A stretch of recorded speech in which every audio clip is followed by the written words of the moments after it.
नमस्कार साथियों। आज आते हैं हम लोग बिहार दरोगा के डिस्कशन बैच। ठीक है, और बिहार दरोगा का डिस्कशन बैच तो अभी प्रारंभ हो ही रहा है और आप लोग जो है बना चुके होंगे। उम्मीद है कि सेट बना चुके होंगे, और जब सेट बना चुके होंगे, आज था आप लोगों के पास ईडू संधान टेस्ट सीरीज का सेट था। ठीक है, और जब इसका सेट है तो देख लेते हैं। सभी कोई बना चुके हैं क्या? किसी प्रकार का कोई प्रश्न? वैसे आसान है, आज प्रश्न आसान है, भाषा वाला प्रश्न है और आसान आसान प्रश्न है ना। तो आ जाए, स्टार्ट कर ले। जो साथ में है बनाने का प्रयास करिएगा, जो नहीं बना है अभी तक भी नहीं बनाए हैं, सुबह से चल रहा है। इस ठंड में जो है आपको सुबह 6 बजे से लगातार आपको टेस्ट से चल रहा है, और समझ रहे हैं कि इस ठंड में विद्यार्थी जो है आपको मेरे चैनल पर मिल रहा होगा कि टेस्ट कैसे दे रहे हैं। ठीक ना, लगातार फील्ड में पूरी तरह से दे रहे हैं। कहां पर? तो मैनुल हक स्टेडियम में पूरी तरह से आप लोगों के लिए जो है चल रहा है टेस्ट। ठीक है, आज आते हैं हम लोग और तैयार कर रहे हैं। यहाँ पर क्या कर रहे हैं? ऑनलाइन के लिए तैयार कर रहे हैं। ऑफलाइन वाले तो सभी कोई बातचीत कर चुके हैं, तो ये आपके लिए ईडू संधान का। आज आते हैं पहले प्रश्न पर बात करते हैं। समय मेरे पास शुरुआत से ही कम रहती है और समय कम है, तो आ जाते हैं, स्टार्ट कर लेते हैं पहले प्रश्न से। और पहला प्रश्न आप लोगों के जो है स्क्रीनिंग पर देखते रहेंगे कि स्क्रीनिंग पर सही तरीके से आ रही है या नहीं आ रही है। बिल्कुल सही तरीके से है। ठीक है, किसी प्रकार का कोई परेशानी नहीं है ना। यदि लगे किसी प्रकार का कि कोई परेशानी है तो आप बता सकते हैं। ठीक है, चलिए, बिल्कुल ठीक है। आपके लिए प्रश्न ठीक है। यदि आप कहेंगे तो आप थोड़ा सा इसको और शॉर्ट कर सकते हैं। वैसे ठीक है, इतना लगता है कि ठीक है। ठीक है, इतना ठीक है। और पूछा जा रहा है, आसान सा प्रश्न है कि पूछा जा रहा है, क्या पूछा जा रहा है कि संविधान सभा के चुने हुए अस्थायी अध्यक्ष कौन थे। संविधान सभा का जब गठन किया गया था संविधान सभा का, और वहां पर जो अध्यक्षता किया जा रहा था, तो सबसे पहले जो है आपको सच्चिदानंद सिन्हा को जो है 9 दिसंबर 1946 को याद रखेंगे। ये याद होगा ही आपको। 9 दिसंबर 1946 को जो है पहला बैठक होता है, और पहला बैठक जो है उसमें सच्चिदानंद सिन्हा को अस्थायी अध्यक्ष, इनको जो है अस्थायी अध्यक्ष के तौर पर रखा जाता है। अस्थायी अध्यक्ष, जबकि अस्थायी अध्यक्ष 2 दिन के बाद आपको देखने को मिलता है डॉक्टर राजेंद्र प्रसाद को अस्थायी अध्यक्ष चुन लिया जाता है। तो डॉक्टर राजेंद्र प्रसाद को कितने तारीख को? तो 11 दिसंबर 1946 को। 11 दिसंबर, 2 दिन के जस्ट बाद 11 दिसंबर 1946 को। और 2 दिन के बाद आपको देखने को मिलता है 13 दिसंबर को क्या होता है, याद है आप लोगों को? 13 दिसंबर 1946 को एक महत्वपूर्ण घटना होती है, और यहां पर जो है ऑब्जेक्टिव रेजोल्यूशन, जिसको कि आप लोग बोलते हैं उद्देश्य प्रस्ताव पेश किया जाता है जवाहरलाल नेहरू के द्वारा। यहां पर कौन सा? Objective resolution. तो ये भी आप लोगों को याद रखना होगा। और उसके बाद यह जो है आपको संविधान सभा, सबसे पहले यदि बात करें कि किसके ये दिमाग की उपस्थिति, दिमाग के नहीं कह सकते हैं, या किसके द्वारा यह संविधान गठन का जो है विचार दिया था, संविधान सभा के गठन का विचार दिया था। संविधान सभा के गठन का विचार आप लोगों को 1934 ईस्वी में संविधान सभा का विचार का यदि बात करें कि इसका विचार किसके द्वारा दिया गया था, या गठन के विचार किसके द्वारा, तो 1934 ईस्वी में किसके द्वारा? एमएन राय के द्वारा दिया गया था। और पहली बार कांग्रेस के द्वारा जो है संविधान सभा की बनाने की जो बातचीत की गई थी, कब बातचीत की गई? तो संविधान सभा कह सकते हैं कि गठन की बात की गई आपको 1935 में, जस्ट 1 वर्ष के बाद आपको क्या की गई। और जब इसके संविधान सभा बनाने की बात हुई तो कितना कुल सदस्य हुआ करता था? तो कुल सदस्य हुआ करता था 389 कुल सदस्य हुआ करता था। लेकिन यहां पर है क्या, ये आजादी से पहले, भारत की आजादी से पहले और आजादी के साथ साथ जो है यहाँ पर भारत और पाकिस्तान दोनों यहाँ पर सदस्य 389। इसके बाद यदि बात करें कि पाकिस्तान का क्या हो जाता है, डिवाइडेड हो जा, मतलब एक भारत बन जाता है, एक आपको पाकिस्तान बन जाता है। और जब यहाँ पर विभाजन हो जाता है, यहाँ पर सदस्य हो जाते रह जाते हैं कितना? 299 विभाजन के बाद। और उसके बाद यदि बात करें कि सिग्नेचर अंतिम तौर पर कितने व्यक्ति करते हैं, तो आपको 284 व्यक्ति जो है आपको संविधान सभा पर जो सिग्नेचर किया जाता है। और कुल कितने दिनों में तैयार होता है? 2 वर्ष 11 माह 18 दिन। ये तो आपको पता होगा, 2 वर्ष 11 माह 18 दिन। बार बार पूछा जाता है कि 2 वर्ष 11 माह और 18 दिन इसको बनाने में तैयार हुआ था, लगा था, समय लगा था। और अंतिम बैठक कब होती है? तो अंतिम बैठक आपको 24 जनवरी 1950, सही लिख रहे हैं 1950, ठीक है। 26 जनवरी 1950 से संविधान लागू होती है, तो उसके 2 दिन पहले आपको 24 जनवरी 1950 को क्या होता है, यहां पर संविधान सभा की अंतिम बैठक होती है। तो अंतिम बैठक, पहली बैठक, या इतना कम से कम याद रखते हैं। और 2-3 डेट आपको याद रखना है, सच्चिदानंद सिन्हा को भी याद रखना है, बार बार पूछा जाता है।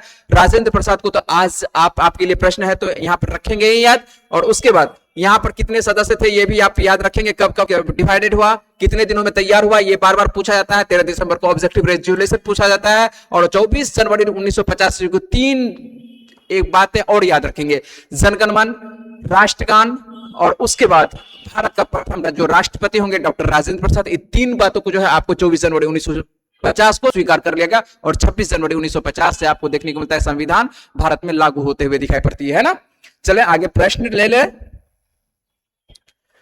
डिस्कशन जो कर चुके हैं अच्छी बात है, जो नहीं कर चुके हैं तो वो देख लेंगे, और जो बैठ चुके थे सुबह में तो कोई बात ही नहीं है। आ जाते हैं अंगूर अंगूर अंगूर अंगूर, चलिए ठीक है। कौन सा क्या कहते हैं अम्ल आपको सबसे प्रचुर मात्रा में पाया जाता है? अंगूर अभी का मौसम है और अंगूर आप लोग खा रहे होंगे, और अंगूर में जो यहाँ पर देखने को मिलता है कौन सा प्रचुर मात्रा में क्या अम्ल पूछ रहा है कि कौन सा अम्ल है ना। अंगूर देख, सीधी सी बात है, ऐसा को जो चीज देख के जो है आपको जी में पानी आ जाए, है ना, और जी में पानी कह सकते हैं आना, और जी में पानी इस तरह से मुहावरा भी होता है कि अंगूर देख के कह सकते हैं कि आपको खाने की एक लालसा होती है, और यह जो है जो भी फल खाने की लालसा होती है उसमें हो लगभग होगा आपको टार्ट्रिक रहेगा, ठीक है। तो यहाँ पर जो है टार्ट्रिक आपको अंगूर, इमली, ये सब जो है जीभ में पानी लाता है ना। तो अंगूर में कौन सा अम्ल पाया जाता है? तो ये आपको टार्ट्रिक आपको अम्ल पाया जाता है। जबकि मैली की यदि बात करें तो आपको एप्पल, जिसको आप लोग सेब बोलते हैं, तो आप लोग ध्यान रखेंगे सेब में आपको कौन सा देखने को मिलता है? आपको मैलिक अम्ल देखने को मिलता है। यदि बात करें ऑक्जेलिक अम्ल कहां पर देखने को मिलता है, तो ऑक्जेलिक आपको टमाटर में देखने को लगा ऑक्जेलिक, जबकि सल्फ्यूरिक एक तरह से हम लोग तैयार करते हैं, तो यहाँ पर जो है ये तो प्रयोगशाला में सल्फ्यूरिक अम्ल को तैयार किया जाता है। तो यहाँ पर ये 3 आप ध्यान रखेंगे। आगे आ जाए, अगला प्रश्न यहाँ पर आंसर बन चुका होगा बी नंबर। विधानसभा चुनाव 2025 के दौरान जो है नीचे दिए गए बिहार के क्षेत्रीय दलों और उनके चुनाव चिन्हों में जो है कौन सा सुमेलित नहीं है? तो कौन सा सुमेलित नहीं है? तो थोड़ा सा प्रश्न को ऊपर करते हैं। अब तो प्रश्न आप लोगों के पास पूरा का पूरा है, ऑप्शन आप लोगों के पूरा का पूरा देखने को मिल रहा है, ठीक है।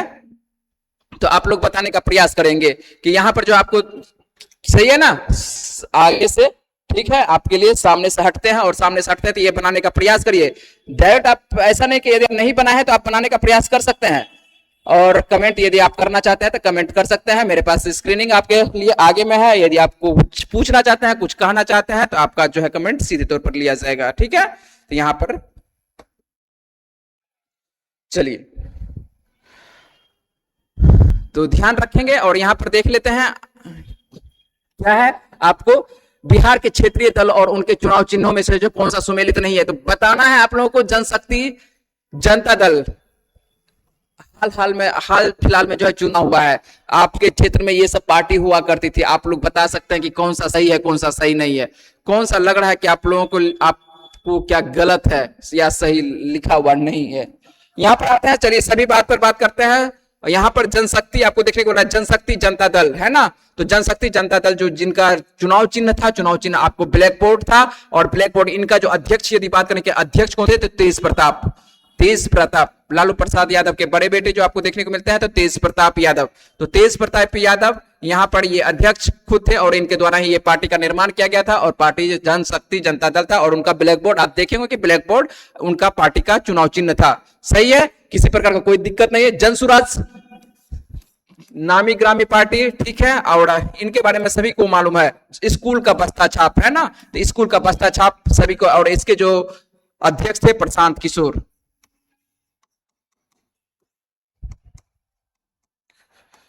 इनको भी सभी कोई जान रहा है, प्रशांत किशोर को भी जान रहे हैं। यहां पर आते हैं विकासशील इंसान पार्टी, क्या इनके बारे में जानते हैं? ये क्या सही है या गलत है? यहां पर छांटना है गलत। तो विकासशील आपको इंसान पार्टी जो देखने को मिल रहा है, इनका भी नाव चिन्ह जो है नाव दिया गया है, तो नाव चिन्ह इनका भी सही है। और इनका ये विकासशील इंजन जो पार्टी आपको देखने को मिल रहा है, ये किनका पार्टी है? इसके अध्यक्ष का नाम बता सकते हैं आप?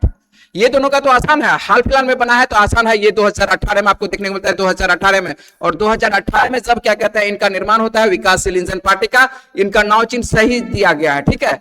नाव के किनारा कभी इस किनारा कभी उस किनारा, ठीक है, कभी बीच में कुछ ठिकाना ही नहीं है कहां पर रहेंगे, ठीक है, कब डूब के ले जाएंगे, किसको डुबा देंगे, कोई ठिकाना नहीं है। और ये जो है मुकेश सहनी है ना, नाम सुन रहे हैं मुकेश सहनी का, ठीक है। और मुकेश सहनी है ना, यहां पर बातचीत नहीं करते हैं, समझ में आ रहा होगा, सहनी से समझ में आ रहा होगा। नाव चिन्ह भी सही ठीक ठाक दिया गया है, ठीक है, नाव चिन्ह, ठीक है। तो और नाव से क्या मछली पकड़ने का काम किया जाता है, और कभी मछली इस किनारा कभी उस किनारा, ठीक है। तो विकास किया जाएगा मछली पकड़ के, तो ये ध्यान रखना है। नौ चिन्ह आपको किनका है? मुकेश सहनी का है, तो ये भी बिल्कुल ठीक है। आज आते हैं अगले बार बात करते हैं कि आपको राष्ट्रीय लोक मोर्चा जो देखने को मिल रहा है, तो RLM बोलते हैं इनको, शॉर्ट में RLM बोलते हैं। और RLM वैसा पार्टी है जो बीजेपी की सहयोगी पार्टी है, और बीजेपी की सहयोगी आपको बताना होगा। इनके जो यहां पर जो है RLM, यहां पर एक ऐसे व्यक्ति मंत्री बन रहे हैं जो बिना चुनाव लड़े सीधे तौर पर जो है आपको देखने को मिलेगा मंत्री बनते हुए। किनका नाम जान रहे हैं? उपेंद्र कुशवाहा, है ना। RLM जो आपको देखने को मिल रहा है यहाँ पर बैलगाड़ी, तो ये बैलगाड़ी नहीं है, यहाँ पर इसका चुनाव चिन्ह देखने को मिलेगा। इनका चुनाव चिन्ह क्या है? तो इनका गैस इंजन, गैस क्या कहते हैं, सिलेंडर गैस, गैस इंजन बोल रहे हैं, सिलेंडर गैस, जो घरों का सिलेंडर गैस होता है। सिलेंडर जो गैस घर में जो प्रयोग होता है, सिलेंडर गैस, तो घरों का जो सिलेंडर गैस प्रयोग होता है, इनका आपको RLM का देखने को मिलता है कि सिलेंडर गैस। और ये इनके जो पार्टी के जो अध्यक्ष है कौन है? उपेंद्र कुशवाहा, उपेंद्र कुशवाहा, ठीक है। कुशवाहा जी को जो है कौन सा पार्टी का चुनाव चिन्ह यहां पर मिला हुआ है, आप लोग जो इनके क्षेत्र के होंगे उनको मालूम होगा। उपेंद्र कुशवाहा को जो है सिलेंडर छाप, और बीजेपी की सहयोगी पार्टी है, तो यहां पर आपको ध्यान रखना है। इतना इसका आंसर क्या हो जाएगा? आपको D नंबर आंसर हो जाएगा। कोई दिक्कत, किसी प्रकार का कोई परेशानी नहीं होनी चाहिए। आगे चलते हैं, चलिए हो चुका। अब हिंदी और मैथ, इंग्लिश, ये सब जो है कुछ क्वेश्चन छोड़ के चलेंगे। तो आप लोगों को मालूम है कि ये कुछ क्वेश्चन जो है छोड़ के चलते हैं, कुछ क्वेश्चन इसलिए कि केवल जो है मेरे द्वारा जो आपको GS संबंधित बातें की जाती है यहाँ पर। चलिए आ जाते हैं, यहाँ पर देखते हैं कि मुलायम चट्टान अपरदन से जो है आपको दावतनुमा जो आकृति तैयार होती है उसको क्या कहा जाता है। यही आपके लिए स्क्रीनिंग पर ये है, आपके लिए 5वां नंबर का प्रश्न है। और 5वां नंबर प्रश्न सबसे पहले बनाएंगे कि मुलायम चट्टानों के अपरदन से बने दावत नुमा आकृति को क्या कहा जाता है? दावत नुमा भी कह सकते हैं, और दावत में खाते हैं, मशरूम खाते हैं, तो मशरूम और मशरूम की जैसा आकृति, ठीक है। तो मशरूम की आकृति कैसी होती है? मशरूम की आकृति ऐसे ऐसे ऊपर में होती है और ऐसे होती है, ठीक है। तो इस तरह से कह सकते हैं ये इस, अब जो ये क्षेत्र कहां पर बनेगा? ये मशरूम की जैसी आकृति कह सकते हैं कि दावत नुमा जो ये आकृति देखने को मिलता है, ये कहां पर? तो ये आपको ज्यूजेन इसको बोला जाता है। क्या बोला जाता है? ज्यूजेन। और ये आपको मरुस्थलीय क्षेत्र में, कहां पर? मरुस्थलीय क्षेत्र में। मरुस्थलीय क्षेत्र में जो निर्माण होती है, चट्टानों का जो निर्माण होती है, हवा से अपरदन की जाती है। और हवा जब तेज हवाएं चलती है, तो तेज हवाएं जो है इसके आसपास के क्षेत्रों को क्या कर देती है? काट देती है, और ऊपर का क्षेत्र छोड़ देती है। तो इसके जो मशरूम के छाता के जैसा ये आकार तैयार होती है, और इसी को बोला जाता है ज्यूजेन बोला जाता है। और ये ज्यूजेन बोला जाता है किस भाषा में? तो ये आपको ज्योग्राफी के अंतर्गत बोला जाता है। और ये कहां पर तैयार हो रही है? तो ये तैयार हो रही है आपको कहां पर? तो आपको मरुस्थलीय क्षेत्र में। यदि बात करें कि पेडिएंट, यहां पर लिखा हुआ पेडिएंट नहीं होता है, ये पेडिएंट नहीं होता है, पेडिमेंट कर सकते हैं, इसको पेडिमेंट होता है। इसको सुधार करेंगे, थोड़ा सा प्रश्न को सुधार करेंगे, टाइपिंग मिस्टेक है। तो पेडिमेंट होता है। और पेडिमेंट क्या होता है? पहाड़ों के आधारों पर जो बने, आपको कह सकते हैं कि ये जो समतल और हल्की ढलान नुमा संरचना होती है, पहाड़ों के आधार पर, पहाड़ों के कहां पर? पहाड़ों के आधार पर जो आपको हल्की समतल ढलान नुमा संरचना होती है, इससे जो तैयार होती है जो संरचना, उसको बोला जाता है पेडिएंट बोला जाता है। तो ये आपको कहां पर? तो पहाड़ी इलाका में ये देखने को मिलेगा। सबकी याद बात करके आपको प्लाया जो देखने को मिलता है, ये प्लाया भी कहां देखने को मिलेगा? ये आपको रेगिस्तानी क्षेत्र में। कहां पर? तो ये तो रेगिस्तानी क्षेत्र में। और रेगिस्तानी क्षेत्र में कहां पर देखने को मिलेगा? ये रेगिस्तान के क्षेत्र में जो झील हुआ करती थी, है ना, जो झील कह सकते हैं कि इस झीलों में पानी हुआ करती थी। ये एक ऐसा समय आता है कि पानी जो है सूख जाता है, और इसके जो नीतल होते हैं इसको बोला जाता है, क्या बोला जाता है? आपको प्लाया बोला जाता है। तो प्लाया जो होती है आपको रेगिस्तान क्षेत्र में भी तैयार होती है। ड्राई काउंटर जो देखने को मिलता है, तो ड्राई काउंटर संरचना होती है, रेगिस्तानी के क्षेत्र के सभी को मिलाते हैं तो ड्राई काउंटर बोला जाता है। ड्राई काउंटर एक विशेष नहीं होता है, जबकि आपको पेडिएंट, ज्यूजेन, आपको प्लाया जो है तो विशेष प्रकार की होती है। तो ये आपको ध्यान रखना है, और आंसर आपका बन जाएगा C नंबर आंसर बना। तो आगे चलते हैं, तो आगे आ रहा है प्रश्न हम लोगों के लिए, सत्यशोधक समाज की स्थापना किसके द्वारा? तो सत्यशोधक समाज की स्थापना आपको महात्मा ज्योतिबा फूले, कौन सा होगा आंसर? होगा महात्मा ज्योतिबा फूले। और आपको मालूम होनी चाहिए कि इनके द्वारा जो है 1800 कब? 1873 ईस्वी में। कहां पर? महाराष्ट्र के पुणे में। कहां पर? 1873 ईस्वी में। यहां पर आपको लिख देते हैं कि 1873 ईस्वी में। महाराष्ट्र के कहां पर? MH केवल लिखते हैं, MH समझ में आ जाना चाहिए कि MH मतलब क्या होता है? महाराष्ट्र होता है। और महाराष्ट्र के कहां पर? तो महाराष्ट्र के आपको पुणे में देखने को मिलेगा। आपको क्या? सत्यशोधक समाज की स्थापना की जाती है। और सत्यशोधक समाज की स्थापना जो है किन जातियों के लिए? तो निम्न जातियों के लिए किया जाता है। ब्राह्मणवाद के खिलाफ की जाती है, निम्न जातियों के लिए की जाती है। और इनके द्वारा जो प्रमुख रचना लिखी गई है, कौन सी किताब लिखी गई है ज्योतिबा फूले के द्वारा? गुलामगिरी। गुलामगिरी है ना। यदि आप किसी प्रकार का, इनका कहना है कि यदि आप किसी प्रकार का पूजा पाठ धार्मिक कार्यकलाप कर रहे हैं तो आप क्या है? गुलाम है। कहीं ना कहीं आप मानसिक गुलाम है। और मानसिक गुलाम जो है आपको बना के कौन रखा है? तो मानसिक गुलाम आपको बना के रखा है, ब्राह्मण बना के रखा है। ये मैं नहीं कह रहा हूं, ये कह कौन रहे हैं? ये कह रहे हैं गुलामगिरी में जो आपको ज्योतिबा फूले है। ठीक है, तो ये ध्यान रखना, इनकी प्रमुख रचना है गुलामगिरी। आप यदि पढ़ते हैं तो आपको जो है दिलो दिमाग को खोल कर ये किताब रख देगा। ठीक है ना। ये आप ज्योतिबा फूले, और ज्योतिबा फूले जो है बहुत अच्छी अच्छी बातें इसमें लिखे हैं, निम्न जातियों के लिए तैयार करते हैं। और उसके बाद जो समाज में जो ब्राह्मणवाद है, वाद के बारे में बात कर रहे हैं। ठीक है, जैसे कि समाजवाद, ठीक है, और उसके बाद आतंकवाद है ना, अलगाववाद, इस तरह से ब्राह्मणवाद जो होते हैं, ब्राह्मण जाति के बारे में नहीं बोल रहे हैं, ब्राह्मणवाद के बारे में बोल रहे हैं कि ब्राह्मणवाद के खिलाफ इसमें जो है काफी भर भर के बातें लिखी गई है। ठीक है, कि कैसे शोषण किया जाता है समाज को। आप क्या शोषण हो रहे हैं या नहीं हो रहे हैं? बिल्कुल हो रहे हैं। ठीक है, कैसे होता है ये मानसिक गुलामी आपकी क्या है, वही इस किताब में लिखी हुई है। तो ये आपको कभी ना कभी पढ़ना चाहिए। ठीक है, जानकारी आपको बहुत अच्छी अच्छी बातें सीखने को मिलेगा। तो 1873 ईस्वी में आपको महाराष्ट्र के पुणे में आपको यहाँ पर महात्मा ज्योतिबा फूले जो है स्थापना करते हैं, सत्य शोधक समाज की स्थापना करते हैं। तो बहुत बार प्रश्न पूछा जा चुका है, अच्छे से इनको याद रखना होगा। आगे आ जाते हैं, और अगला प्रश्न हम लोगों के लिए क्या है? आप लोगों के लिए राज्य के युवाओं के वैश्विक करियर आपको अवसरों को जोड़ने के लिए जो है किस राज्य सरकार ने जो है सीएम आपको फ्लाइट योजना शुरू किया है? सीएम फ्लाइट योजना आप लोगों के लिए जानकारी होनी चाहिए कि सीएम फ्लाइट योजना किसके लिए?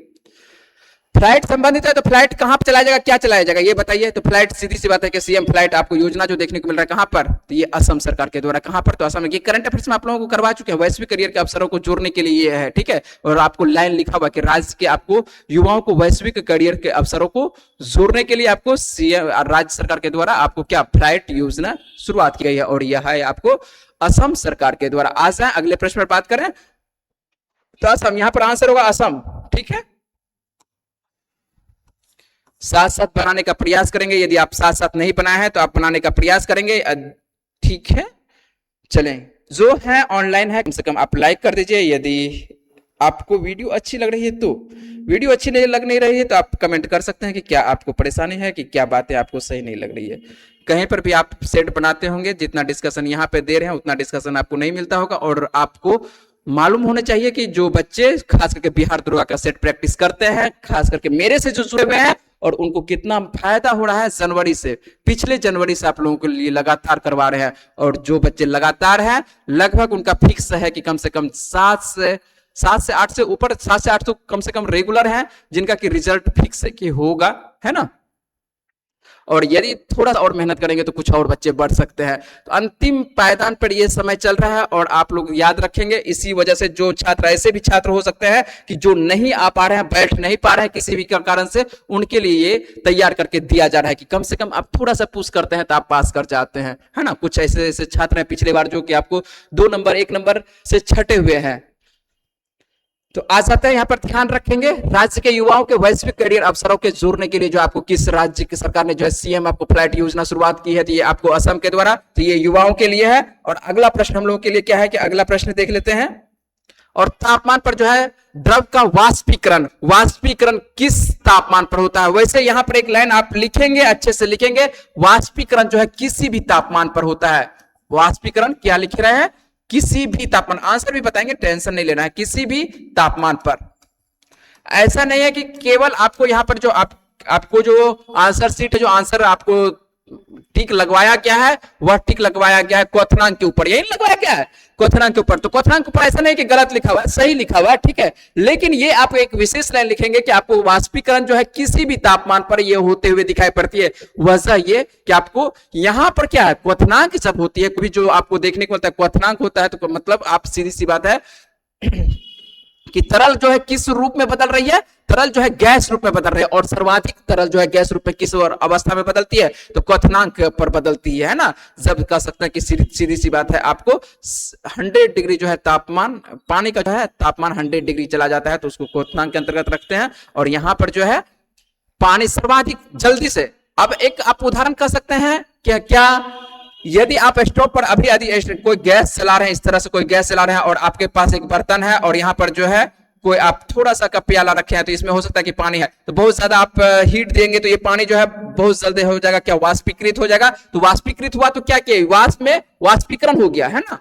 द्रव जो है किसमें, द्रव जो है किसमें बदल गया, तो वाष्पीकृत हो गया, सीधी सी बात है कि वाष्पीकरण के अंतर्गत आ गया। लेकिन ये आप हीट दिए तब जल्दी, जबकि ऐसा आप सोचे होंगे कि घर में आप एक कटोरी ले लेते हैं या कोई भी बर्तन ले लेते हैं, एक बर्तन रखे हैं घर में और घर में एक बर्तन रखे हैं और इसमें जो है आपके लिए क्या है, छोटा छोटे छोटे इसमें जो है पानी आप रख दिए हैं और भूल गए और कहीं आप चले गए। हो सकता है कि आप भूल गए और रखे हुए हैं, कोई बर्तन में पानी रखे हुए हैं और भूल जाते हैं, तो क्या वो पानी आपको, छोटा सा बर्तन आप लीजिए, याद रखिए कि छोटा सा बर्तन और कोई जीव जंतु वहां पे नहीं है, तो वो पानी गया कहां, गायब हुआ कैसे। तो हो सकता है कि जल्दी ना हो, 2-3 दिन के अंतर्गत, हो सकता है कि 5 दिन लग जाए, हो सकता है कि 7 दिन लग जाए, लेकिन होगा जरूर। ठीक है, वो पानी क्या हो जाएगा, आपको वाष्पीकृत जरूर हो जाएगा। तो इसका जो है पानी जो है यहां से आपको गायब हो जाएगा, छोटे से बर्तन से। तो पानी गया कहां, वाष्पीकृत हो गया, अर्थात किसी भी तापमान पर। और यदि कह सकते हैं कि हिमांक पर होगा, बिल्कुल हिमांक पर भी होगा। आपको एक ही लाइन लिखा है, किसी भी तापमान पर, नीचे चले जाएंगे ऊपर चले जाएंगे कहीं पर भी आपको देखने को मिलेगा वाष्पीकरण जरूर होता है। लेकिन सर्वाधिक कहां पर होता है, तो तापमान, किस तापमान पर सर्वाधिक वाष्पीकरण होता है। यहां पर ऐसे प्रश्न पूछा जा सकता है कि किस तापमान पर जो है सर्वाधिक आपको द्रव का जो वाष्पीकरण होता है, तो ये होता है आपको क्वथनांक पर होता है, याद रहेगा। अरे यार चलिए यहां पर आते हैं, यहां पर आते हैं, यहां पर आते हैं, ठीक है।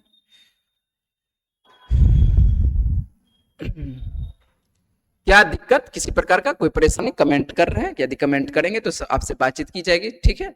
चलिए आगे आ जाते हैं और अगला प्रश्न आप लोगों के लिए क्या है, स्क्रीनिंग पर आ चुका है आप लोगों के लिए। अगला प्रश्न जो है कि आरबीआई के द्वारा जो है साख नियंत्रण पर इनमें से किस तरीकों से नहीं किया जाता है। ठीक है, साख नियंत्रण समझ रहे होंगे, यदि आप पढ़े होंगे क्या, इकोनॉमिक्स, तो साख तरीके जो है जैसे कि मुद्रास्फीति यदि बढ़ जाती है तो उसको कंट्रोल कैसे किया जाए, यदि मुद्रास्फीति कमी है, उसका अब स्फीति हो रही है, डिफ्लेशन हो रही है, तो उसको कंट्रोल कैसे किया जाए, उसको बढ़ाया कैसे जाए, ये सभी बातें जो है साख नियंत्रण के अंतर्गत आता है। और साख जो है सृजन किया जाता है, जैसे बैंक में आप जाते हैं तो बैंक में आप लोगों को जो है लोन दिया जाता है, सभी को जो भी लोन की आवश्यकता है जिसको है लोन प्रोवाइड की जाती है।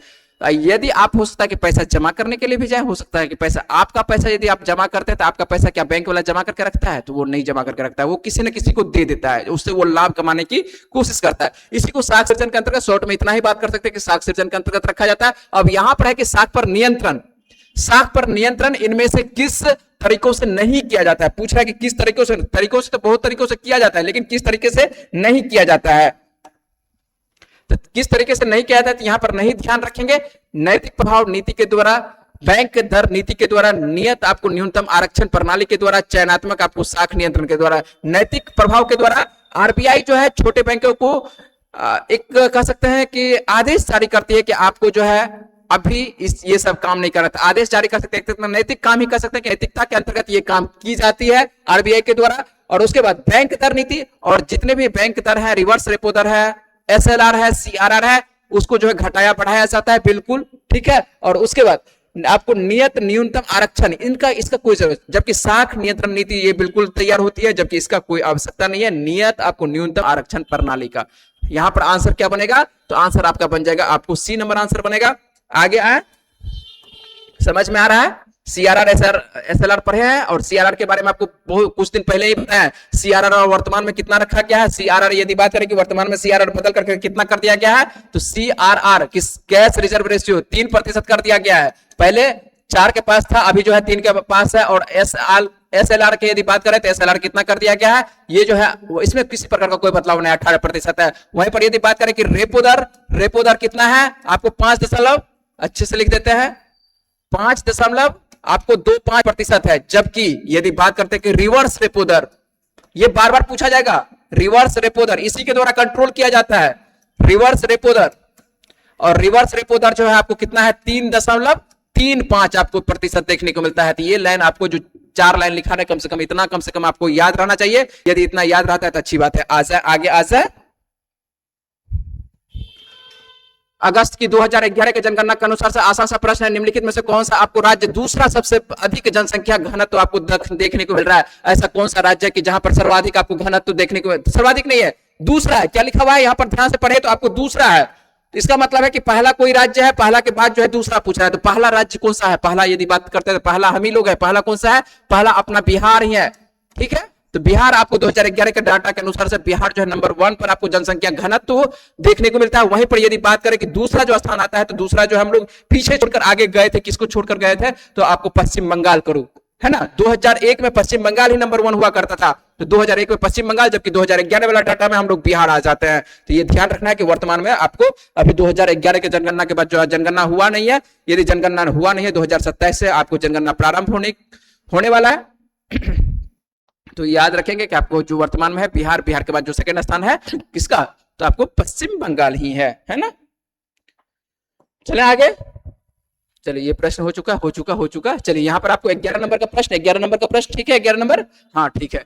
किस स्पेस एजेंसी के जो है आपको कैसे अंतरिक्ष यान ने जो है शनि के चंद्रमा आपको एनसेलाडस जो है पर जीवन की आपको संभावना के नए आपको प्रमाण प्रदान किए गए हैं। तो ये जो है सीधी सी बात है, किसके द्वारा ये सब काम खोजा जाएगा, आपको कैसिनी जो अंतरिक्ष यान देखने को मिलता है, ये नासा के द्वारा। कैसिनी किसका, तो ये अंतरिक्ष आपको यान जो है आपको नासा के द्वारा, ठीक है। तो ये आपको ध्यान रखने किस स्पेस एजेंसी, तो ये नासा स्पेस एजेंसी के द्वारा जो है आपको कैसिनी अंतरिक्ष यान से जो है शनि के चंद्रमा, और इसका नाम क्या है शनि के चंद्रमा का, आपको एनसेलाडस है, इसका नाम क्या है एनसेलाडस। और यहां पर जो है जीवन की संभावना के नए प्रमाण प्रदान किए गए हैं। और प्रमाण क्या प्रदान किए गए हैं, तो अभी छोड़ दीजिए, यहां पर सीधा याद रखिए कि कौन सा चंद्रमा है और किसका चंद्रमा है। और उसके बाद ये इसमें पूछा जा सकता है कि एनसेलाडस जो है किसका चंद्रमा है, एनसेलाडस जो है शनि का चंद्रमा है। और इस किस अंतरिक्ष यान से इसको खोज किया गया है, तो आपको कैसिनी से। तो आपको किसी भी तरह से घुमा फिरा के पूछा जा सकता है, आपको नाइट्रस अम्लीय आपको वर्षा का जो कारण बनता है, नाइट्रस ऑक्साइड और सल्फर डाइऑक्साइड, ठीक है। नाइट्रस डाइऑक्साइड और सल्फर डाइऑक्साइड, दोनों डाइऑक्साइड है, आपको सल्फर डाइऑक्साइड और नाइट्रस डाइऑक्साइड। तो आंसर कौन सा हो जाएगा, आपको ये पढ़ते आ रहे बचपन से, ये पढ़ते आ रहे ये सब प्रश्न कुछ है नहीं, है ना। तो आंसर कौन सा बन जाएगा, तो ये आपको आंसर बनेगा बी नंबर आंसर बनेगा। कोई दिक्कत नहीं होनी चाहिए, आगे आ जाए। चलिए, विराम के बिना जो एक बस जो है चाल आपको 60 किलोमीटर, ये सर बताएंगे, है ना। मैथ वाले यहाँ जहां पर अभी ये वीडियो तैयार हो रही है, मैथ, ठीक है। वैसे आसान से प्रश्न है, ऐसे तो इतना तो हम भी बना देंगे आपको। 60 किलोमीटर 54 किलोमीटर, तो आपको डिफरेंस कितना, 6 किलोमीटर और 6 किलोमीटर है। तो आपको शुरुआती दोनों में देखने को मिलता है क्या, आपको दोनों का डिफरेंस बटे आपको शुरुआती चाल बटे ले लीजिए, तो आपको क्या था 6/60 कितना हो जाएगा, 1 कितना हुआ 6/1/10 हुआ, तो 1/10 घंटा हुआ। और 1/10 घंटा हुआ तो 1/10 को क्या कर दीजिए, मिनट में बदलना है, मिनट में पूछ रहा है, तो 1/10 को क्या कर 60 से गुना कर दीजिए, तो कितना हो जाएगा 6 मिनट हो जाएगा। आंसर क्या हो जाएगा, तो यहाँ पर 6 मिनट हो जाएगा, है ना। वैसे बना चुके होंगे आप लोग, मैथ बनाने की आवश्यकता नहीं है, ठीक है। मैथ मेरे द्वारा नहीं बनाया जाएगा, है ना। चलिए, मैथ बनाएंगे तो समझ रहे हैं ना, क्या कहते हैं, क्षेत्राधिकार अलग हो गया, ठीक है, क्षेत्राधिकार। चलिए, यहाँ पर कूट लंबा कूट दिया हुआ है, तो थोड़ा सा इसको जूम करके छोटा कर देते हैं, ठीक है। चलिए, अब तो समझ में आ रहा है। चलिए, हाँ ठीक है। आ जाते हैं और यहां पर देखते हैं कि सूची 1 और आपको सूची 2 से सुमेलित कीजिए, और तथा जो सूचियों के जो नीचे दिए गए आपको कोड से जो है सही उत्तर निकालने के लिए बात है। कुछ अनुच्छेद दिया है, कुछ भाग दे दिया है। दिक्कत यहीं पर है कि कुछ क्या है अनुच्छेद है और कुछ क्या है भाग है। तो इसको अच्छे से पढ़ेंगे कि अनुच्छेद में क्या है और भाग में क्या दिया हुआ है ना। किसी प्रकार का ऐसा नहीं कि किसी प्रकार का कोई दिक्कत होना चाहिए। तो नए राज्यों का जो गठन दिया हुआ, तो नए राज्यों का जो गठन किया जाता है किसके अंतर्गत किया जाता है, तो नए राज्यों का गठन आपको जो है क्या अनुच्छेद दिया है ना, तो आपको नए राज्यों का जो गठन किया जाता है, तो यहाँ पर पेन ले लेते हैं। तो नए राज्यों का गठन किसके अंतर्गत, आपको भारतीय संविधान के आपको अनुच्छेद 3 के अंतर्गत किया जाता है। नए राज्य का निर्माण, बिल्कुल नए राज्य का निर्माण किया जाएगा। और उसके बाद नागरिकता किसमें है, तो नागरिकता आपको भाग 2 में है, बिल्कुल यहाँ पर भाग दे दिया है भाग 2 में, जबकि यहाँ पर अनुच्छेद था। तो भाग 2 में किया जाता है। वहीं पर यदि बात करें कि मौलिक अधिकार, तो मौलिक अधिकार जो है कहां पर, आपको भारतीय संविधान के आपको भाग 3 में दिया हुआ है मौलिक अधिकार, ठीक है। तो मौलिक अधिकार आपको भाग 3 में दिया हुआ है, तो 12 से लेकर आपको 35 तक देखने को मिलता है। जबकि प्रशासनिक अधिकरण स्थापना यदि बात करें तो आपको कहां तक, आपको 323A में देखने को मिलता है। मिला लीजिए कौन सा होगा, आपको कौन सा होगा, एक का आपको क्या बन रहा है, एक का आपको 2 बन रहा है, ठीक है, एक का 2 बन रहा है। उसके बाद ले लेते हैं 2 के बाद क्या बन रहा है, 2 के बाद आपको 1 बन रहा है, तो 1 ले लेते हैं। और उसके बाद क्या बन रहा है, 1 के बाद आपको 4 बन रहा है, तो 4 ले लेते हैं। और 4 के बाद क्या बन रहा है, 4 के बाद हमको 3 बन रहा है। तो आपको 2 1 4 3 देख लेना है कि 2 1 4 3 2 1 4 3 पहला ही ऑप्शन में सही है, ठीक है। आगे नहीं बढ़ेंगे, 2 1 4 3 पहला ही, तो पहला जब है ही मेरे पास आंसर, तो आगे बढ़ने की कोई आवश्यकता नहीं है। और नहीं है तो हम लोग ले लें, अगला प्रश्न ले लें, ठीक है। किसी प्रकार का कोई दिक्कत नहीं, बना रहे हैं जो साथ में है तो उसको बनाते रहना होगा। यदि जो साथ में नहीं है तो कोई दिक्कत नहीं, थोड़ा कर देते हैं जूम, जिससे होगा कि आपको पढ़ने में ज्यादा अच्छा हो। ठीक है, चलिए, किस देश ने जो है सुरक्षा को, वायु रक्षा प्रणाली मजबूत करने के लिए जो है टी डोम, और टी डोम जो है यहां पर देखिए नाम लिखा हुआ है, ये पहले तो हम लोग देखेंगे कि किस देश के द्वारा देश की सुरक्षा को जो है वायु रक्षा प्रणाली से यदि किसी प्रकार के ऊपर से यदि अटैक किया जाता है, किसी भी मिसाइल से हो या किसी प्रकार से, तो उसकी सुरक्षा का जो है एक प्रणाली तैयार की गई है। उस पर मजबूत प्रणाली का जो नाम क्या है, टी डोम नाम है। क्या है? टी डोम नाम है इसका। और यह जो है बहुस्तरीय आपको वायु रक्षा प्रणाली स्थापित करने की एक घोषणा की है। यह किस देश के द्वारा? तो ये आपको ताइवान, बार बार जो है ताइवान को चीन के द्वारा कहा जाता है कि तुमको जो है समेट करके रख देंगे, छोटा सा देश है और छोटा सा देश है, तो उसको जो है चीन जो है बार बार धमकी देता है कि तुम मेरे में मिल जाओ, तुम मेरा ही हुआ करता था, है ना, एक अंग हुआ करता था, कहां तुम इधर उधर भटक रहे हो। तो ये जो है आपको इसको पूर्वी चीन के, चलिए पूर्वी चीन अभी सब छोड़ देते हैं, पर आईआर का विषय छोड़ते हैं। यहाँ पर जो ये तीन, यहाँ पर चीन, आपको सुने होंगे कि चीन जो है बार बार इसको धमकी देते रहता है और इसको सहायता प्रदान करता है, एक तरह से अमेरिका प्रदान करता है। ताइवान की यदि बात करें कि ताइवान की राजधानी क्या है, तो ताइवान की राजधानी आपको ताइपे है। और यहाँ पर मुद्रा कौन सी चलती है, तो मुद्रा यहाँ पर चलती है आपको डॉलर मुद्रा लेके चलता है। तो ये आपको ताइवान, और यही इसी देश के द्वारा जो है टी डोम प्रणाली के एक कह सकते हैं कि आपको वायु रक्षा प्रणाली ये तैयार किया है ना। और ये जो है वायु रक्षा प्रणाली किस आधार पर, एक इजराइल आपको लिए यहां पर है, इजराइल के द्वारा भी एक डोम की आवश्यकता है। डोम मतलब यहां पर क्या, वायु रक्षा प्रणाली तैयार की गई है और इसका नाम क्या है, आयरन डोम नाम है इसका। क्या नाम है? आयरन डोम। और आयरन डोम जो है किसको सुरक्षा प्रदान करता है, तो आयरन डोम जो तैयार किया है इजराइल के द्वारा, और ऊपर से अटैक होने वाला, किसी प्रकार से अटैक होने वाला इजराइल को जो है ये बचाव करने की एक तरह से क्षमता रखता है। ठीक है, रखेगा या नहीं वो अलग की बात है, लेकिन रखता है। ठीक है, आगे है आपके लिए इंग्लिश, और इंग्लिश छोड़ेंगे, आगे क्या है, जीएस पढ़ाएंगे, केवल जीएस। जीएस निम्नलिखित में से कौन सा आपको विकास जो है, क्या है, विकास पाचन तंत्र से संबंधित नहीं है। ठीक है, विकास आपको पाचन तंत्र से संबंधित नहीं है। तो आज आते हैं एक एक पर बातचीत करेंगे। आपको टिटनस, टेटनस जो है, टिटनस है, टिटनस, उसके बाद दस्त है, पीलिया है, उसके बाद पेचिस है। तो देखेंगे आपको पाचन तंत्र पूछ रहा है कि पाचन तंत्र से संबंधित नहीं है, तो पाचन तंत्र से संबंधित नहीं है, कौन सा पाचन तंत्र से संबंधित नहीं है, तो एक एक पर बात कर लें, बात कर लें, बात कर लें। सबसे पहले बात करते हैं, पीछे से बात करते हैं। ठीक है, पीछे से बात करते हैं, पेचिस। पेचिस जो है आंतों का संक्रमण है। क्या है? आंत में एक प्रकार का संक्रमण हो जाता है, आंत में संक्रमण। और आंत में संक्रमण सीधी सी बात है कि संक्रमण है तो किससे संबंधित है, ये पाचन से संबंधित आ गया, पाचन से संबंधित है। और यहां पर क्या होती है, खून की उल्टी होती है। यहां पर क्या होती है, खून की उल्टी होती है। एक फिल्म देखे होंगे दिव्या भारती का, दिल का क्या कसूर, है ना, दिल का क्या कसूर, यदि फिल्म देखे होंगे तो उसमें जो है पेचिस के बारे में दिखाया गया है। उनको जो है इसी प्रकार की भी, उस वक्त जब 90 के दशक में देखते होंगे, तो 90 के दशक में ये बीमारी उतने कंट्रोल में नहीं किया जा सकता था, और इस वजह से जो है व्यक्ति की मृत्यु हो जाती थी, पेचिस की वजह से मृत्यु हो जाती थी। अब तो संभव है, इलाज अब संभव है। ठीक है, यहाँ पर, और इसमें जो है खून की उल्टी होती थी, तो खून की उल्टी होती थी, उस फिल्म में यही दिखाया गया है। तो यहाँ पर पेचिस आप जानते होंगे। दस्त क्या होता है, बार बार क्या होता है, बार बार जो है आपको मल त्याग होता है, बार बार पतला मल त्याग होता है। तो यहाँ पर जो है दस्त होता है, ये भी कहीं ना कहीं पाचन से संबंधित, पूरी तरह से शरीर को कमजोर कर देता है दस्त। ठीक है, पीलिया यदि बात करें कि पीलिया, तो पीलिया कहां पर होती है, पीलिया जो है यकृत से संबंधित बीमारी है, यकृत लीवर जिसको बोलते हैं, यकृत उसी को बोलते हैं। ठीक है, यकृत और यकृत से संबंधित, और यहां पर किसकी मात्रा अधिक हो जाती है, बिलिरुबिन की मात्रा क्या हो जाती है, आपको अधिक देखने को मिलता है, बिलिरुबिन की मात्रा हो जाती है अधिक, और जिसके वजह से शरीर क्या हो जाता है, पूरा पीला पीला हो जाता है, हल्दी हल्दी। ठीक है, लगेगा हल्दी खा के तैयार हुआ है बच्चा। ठीक है, यहाँ पर जो है पीलिया यकृत प्रभावित करता है, और यकृत को प्रभावित करता है कहीं ना कहीं पाचन संबंधित भी, ये भी आपको पाचन, ठीक है, यकृत ठीक रहेगा तो खाना सही से पचाएगा, यकृत ठीक नहीं तो खाना कंट्रोल खत्म। ठीक है, तो यहां पर यह भी कहीं ना कहीं पाचन संबंधित ये बीमारी है। जबकि यदि बात करें कि टिटनेस, टिटनेस जो है किसको प्रभावित करता है, तो ये जो प्रभावित करता है तंत्रिका तंत्र को प्रभावित करता है। किसको प्रभावित करता है, तंत्रिका तंत्र को, सीधे ये तंत्रिका तंत्र को प्रभावित करता है। तो आंसर कौन सा बन जाएगा, यही तो आंसर बन जाएगा, जो आपको पाचन से संबंधित नहीं है, पाचन से संबंधित आपको पूछ रहा है कि नहीं है, वही आंसर बनेगा। तो आंसर बन जाएगा आपका 17 का बन जाएगा, ए आंसर बन जाएगा। आज है अगले प्रश्न पर बात करें। अगला प्रश्न आप लोगों के लिए क्या है, निम्नलिखित में से किस जलधारा की प्रकृति जो है गर्म होती है। तो जलधारा और जलधारा आपको बार बार बोलते हैं कि ज्योग्राफी के अंतर्गत जो है जलधारा, कौन सी जलधारा कहां चलती है, और उसके बाद कौन सी जलधारा गर्म है ठंडी है, वह आपको जानकारी होनी चाहिए। और यहां पर जो है आसान प्रश्न है और गलत हो जाता है। क्यों गलत होता है, क्योंकि अलास्का आपको लगेगा कि एकदम अमेरिका का, एकदम कनाडा के भी ऊपर है। ठीक है, और जब कनाडा के ऊपर में एकदम कहां पर है अलास्का,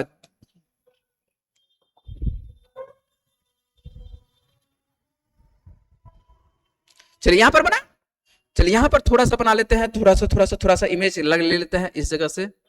देखिए ज्यादा तो हम बनाने का प्रयास नहीं करेंगे, क्यों? क्योंकि जो है समय लेगा ज्यादा। ठीक है,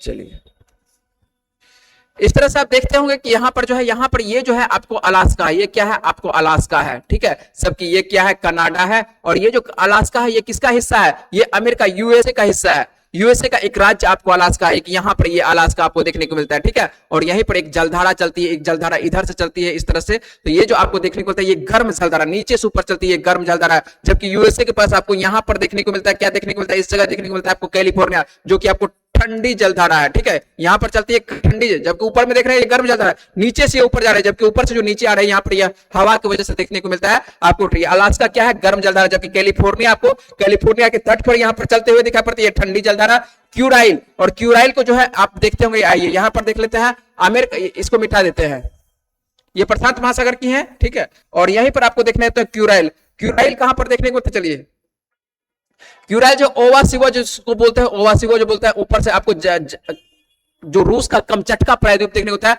कमचटका एकदम अंतिम में, ठीक है। अलास्का और इस साइड से आपको देखने को मिलता है, इधर से मान लेते हैं कि अलास्का है और इधर से आपको रसिया है, ठीक है। और इसके बीच में आपको नीचे में जहां पर बेरिंग जल संधि है उसके नीचे देखिएगा बेरिंग जल संधि, और इसी जगह आपको क्या देखने को मिलता है? जापान सब देखने को मिलता है, ठीक है। अलास्का उल्टा ले लेते हैं, इस तरह से अलास्का लीजिए और इस तरह से रसिया लीजिए, ठीक है। ऐसे लीजिए, इधर से अलास्का ले लेते हैं और इधर से क्या लेते हैं? रसिया का कमचटका प्रायद्वीप लेते हैं। और इधर से जो आपको यहाँ पर जापान मान लेते हैं कि जापान है, इधर से जो आपको जलधारा चलते आ रही है, ऊपर से जलधारा चलते आ रही है, ये है क्या है? इसी को ओयासिवो बोलते, ओयासिवो, और इसी को क्यूराइल बोलता है। और ये भी ठंडी जलधारा है। अब यदि बात करें कि आपको पेरुवियन कहां पर जलधारा देखने को मिलती है? पेरुवियन जलधारा यदि बात करें कि पेरुवियन कहां पर देखने को मिलती है, ये आप आ जाइए कहां पर? तो आपको दक्षिण अमेरिका चल जाइए। कहां पर चल जाइए? तो आपको दक्षिण अमेरिका चल जाते हैं, ठीक है, मान लेते हैं। और दक्षिण अफ्रीका के ये जो आपको देखने को इस तरह से जो जलधारा नीचे से जो ऊपर आपको चल रही है, इसको बोलते हैं हम्बोल्ट बोलते हैं। क्या बोलते हैं? हम्बोल्ट। और हम्बोल्ट का ही एक ये भाग होता है पेरुवियन, पेरू के तट पर, यहाँ पर चिली से ऊपर जो आपको पेरू है, पेरू के तट पर जो जलधारा चलती है हम्बोल्ट के आसपास, हम्बोल्ट का एक भाग है ये पेरुवियन है। तो यहाँ पर आंसर बनेगा, ये भी क्या है? ये भी आपको नीचे से ऊपर जा रही थी, ये भी आपको ठंडी जलधारा है। यहाँ पर आंसर बनेगा कौन सा? आपको अलास्का बनेगा, ठीक है। आप मैप पढ़े होंगे, मैप तो आप लोग पढ़े होंगे महान टीचर से, है ना। चले आगे चलते हैं, जहां भी पढ़े होंगे, ठीक है, कहीं पे पढ़े होंगे, हैदराबाद, सिकंदराबाद, मुजफ्फरपुर, जहां पढ़े होंगे, ठीक है, कोई बात नहीं है ना। यहां पर आते हैं एटलस, यदि ओरिजिनल पढ़े होंगे तो कोई दिक्कत नहीं है। एटलस यदि किसी और का पढ़े होंगे, ठीक है, तो बात दिक्कत है, ठीक है। एटलस ओरिजिनल पढ़े होंगे, ऑक्सफोर्ड एटलस पढ़ते हैं तो किसी प्रकार कोई परेशानी नहीं, किसी भी टीचर से पढ़ते हैं तो कोई दिक्कत नहीं है। निम्नलिखित में से किस जलधारा की जो है प्रकृति आपको गर्म? तो ये आपका आंसर बन चुका है कि ये आंसर बन जाएगा इसका अलास्का। आगे आ जाते हैं, तो आगे आंसर क्या है? आगे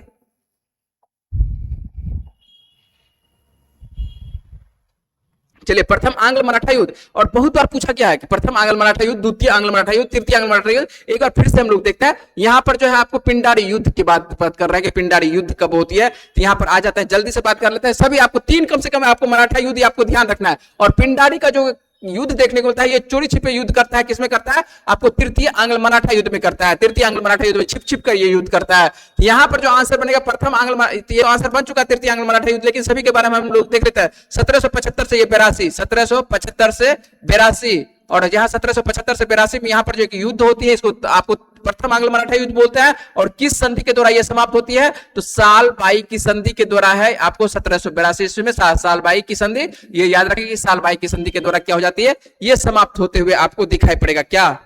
ठीक है,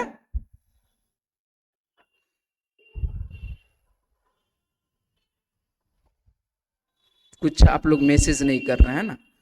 मैसेज नहीं करिएगा तो कैसे काम चलेगा? कुछ तो मैसेज करिए, कुछ तो लिखिए कि सही है नहीं है, लाइक करिए, ठीक है। चलिए, आप लोगों का मैसेज नहीं आता है ना, चलिए आ जाए, कुछ तो करिए, कुछ तो लिखिए, ठीक है। कि मेरे द्वारा ही केवल बोला जाएगा। तो सालवाई की संधि यहां तक रखते हैं, और उसके बाद यदि यहां तक रखेंगे नहीं, यहां से आगे बढ़ेंगे, ऐसा नहीं कि यहीं तक रखेंगे। उसके बाद हम लोग देखते हैं कि आपको द्वितीय आंग्ल मराठा युद्ध, तो द्वितीय आंग्ल मराठा युद्ध आपको 1803 से 5 में होती है। आपको 1803 से 5 सबसे पहले द्वितीय आंग्ल मराठा युद्ध देख लेते हैं कि आपको 1803 से कब 5 में आपको देखने को मिलता है। और यहाँ पर अलग अलग संधि होती है, सभी से जो है आपको अलग अलग संधि की जाती है। सबसे पहले यदि बात करें कि भोसले से, ऊपर में लिखते हैं, यहाँ पर आपके लिए जगह है, भोसले आपके लिए है, ठीक है। आप सुने होंगे सिंधिया, सुने होंगे, नाम सुने होंगे, ये मध्य प्रदेश वाले सिंधिया जो उसी का परिवार है। उसके बाद होलकर सुने होंगे। ये 3 कम से कम आप लोगों के लिए जानकारी होनी चाहिए, और इनके संधि पूछा जाता है। भोसले जो है, भोसले से कौन सा, देवगांव की संधि की जाती है, देवगांव की संधि। भोसले से कौन सा, देवगांव की संधि। यदि सिंधिया से बात करेंगे, सिंधिया से कौन सा, सुरजी अर्जन गांव की संधि की जाती है। कौन सा, सुरजी अर्जन गांव की संधि की जाती है आपको सिंधिया से। यदि बात करें होलकर से किस प्रकार की संधि की जाती है, तो राजपुर घाट की संधि की जाती है। होलकर से राजपुर घाट की संधि होती है आपको होलकर से। ये आपको ये हो गया, आपको पहला में आपको केवल एक संधि है, आपको सालबाई की संधि, जबकि दूसरा में आपको 3 संधि, भोसले से देवगांव की संधि, जबकि सिंधिया से आपको सुरजी अर्जन गांव की संधि, और होलकर से आपको राजपुर घाट की संधि। वही आपको 3-3-4 के आसपास होते हुए दिखाई पड़ रहा है। उसके बाद यदि बात करेंगे तृतीय आंग्ल मराठा युद्ध, ये आपको 1800, ये इंपोर्टेंट है, और सबसे इंपोर्टेंट यहीं पर है 1817 में। 1817 में बात करेंगे, 1817 में ये आपको होती है, और कहां पर, इसको कौन सी संधि से ये समाप्त होती है, तो पूना की संधि से। यहां पर जो है पूना की संधि की जाती है। पूना की संधि किसके साथ की जाती है, बाजीराव द्वितीय से। बाजीराव द्वितीय लिख रहे हैं, ध्यान रखिएगा, बाजीराव ये द्वितीय वाले हैं, ठीक है, बाजीराव द्वितीय, जिसको कि नाना साहब के नाम से अंतिम में जानते हैं, बाजीराव द्वितीय। यहां पर देखिएगा बाजीराव द्वितीय, और बाजीराव द्वितीय के बाद जो है यहां पर क्या देखने को मिलता है कि इनको जो है पेशवा का पद यहां पर समाप्त होती है। ये पुणे की संधि के बाद क्या होती है, पेशवा का पद। यहां बार बार पूछा गया कि पेशवा का पद जो है किस संधि के द्वारा समाप्त होती है, तो आपको पूना संधि के द्वारा पेशवा पद समाप्त हो जाती है। और यहां पर जो है इनको जो है निर्वासित कर देता है। कहां निर्वासित करके भेज दिया जाता है, तो बिठूर भेज दिया जाता है। कहां पर, बिठूर भेज देता है, जो कानपुर के निकट है, बिठूर भेज दिया जाता है। और पेंशन बोलता है कि जाओ तुमको पेंशन देंगे और यहां से भागो तुम, ठीक है। ये कौन सा, बाजीराव द्वितीय को, तो ये आपको तृतीय। अभी अब हम मराठा कर्नाटक युद्ध पर बात नहीं करेंगे। कम से कम यदि आप 3 युद्ध याद रखते हैं तो इतना पर ही आपसे प्रश्न तैयार हो रहा है। तो यहीं पर कर्नाटक युद्ध बात करेंगे, सभी कर्नाटक युद्ध के बारे में बात करें। अभी केवल याद रखिएगा, प्रथम आपको ये 3 युद्ध होती है, तो तीनों युद्ध आपको जानकारी होनी चाहिए। आज जाते हैं आगे बात करें। प्रथम वैसे मद्रास की संधि से होते समाप्त, अभी छोड़ देते हैं, ठीक है। अभी बात करेंगे तो आप भूल जाइएगा कौन कौन सा होगा, एक साथ बात करेंगे सभी, ठीक है, टेंशन नहीं लेना है। चलिए आगे चलते हैं। आपको निम्नलिखित में से शब्दों में से कौन सा आपको शब्द जो है 1975, ठीक है, 1975 भारतीय संविधान प्रस्तावना में जो सम्मिलित नहीं था। तो भारतीय संविधान में आपको 42वां संवैधानिक संशोधन और 42वां संवैधानिक संशोधन 1976 के द्वारा आपको 3 चीज को जोड़ा जाता है। 42वां संवैधानिक संशोधन 1976 के द्वारा जो है 3 चीज को जोड़ा जाता है। कौन कौन सा चीज को जोड़ा जाता है, क्या क्या, किस किस शब्दों को जोड़ा जाता है, तो सबसे पहले समाजवाद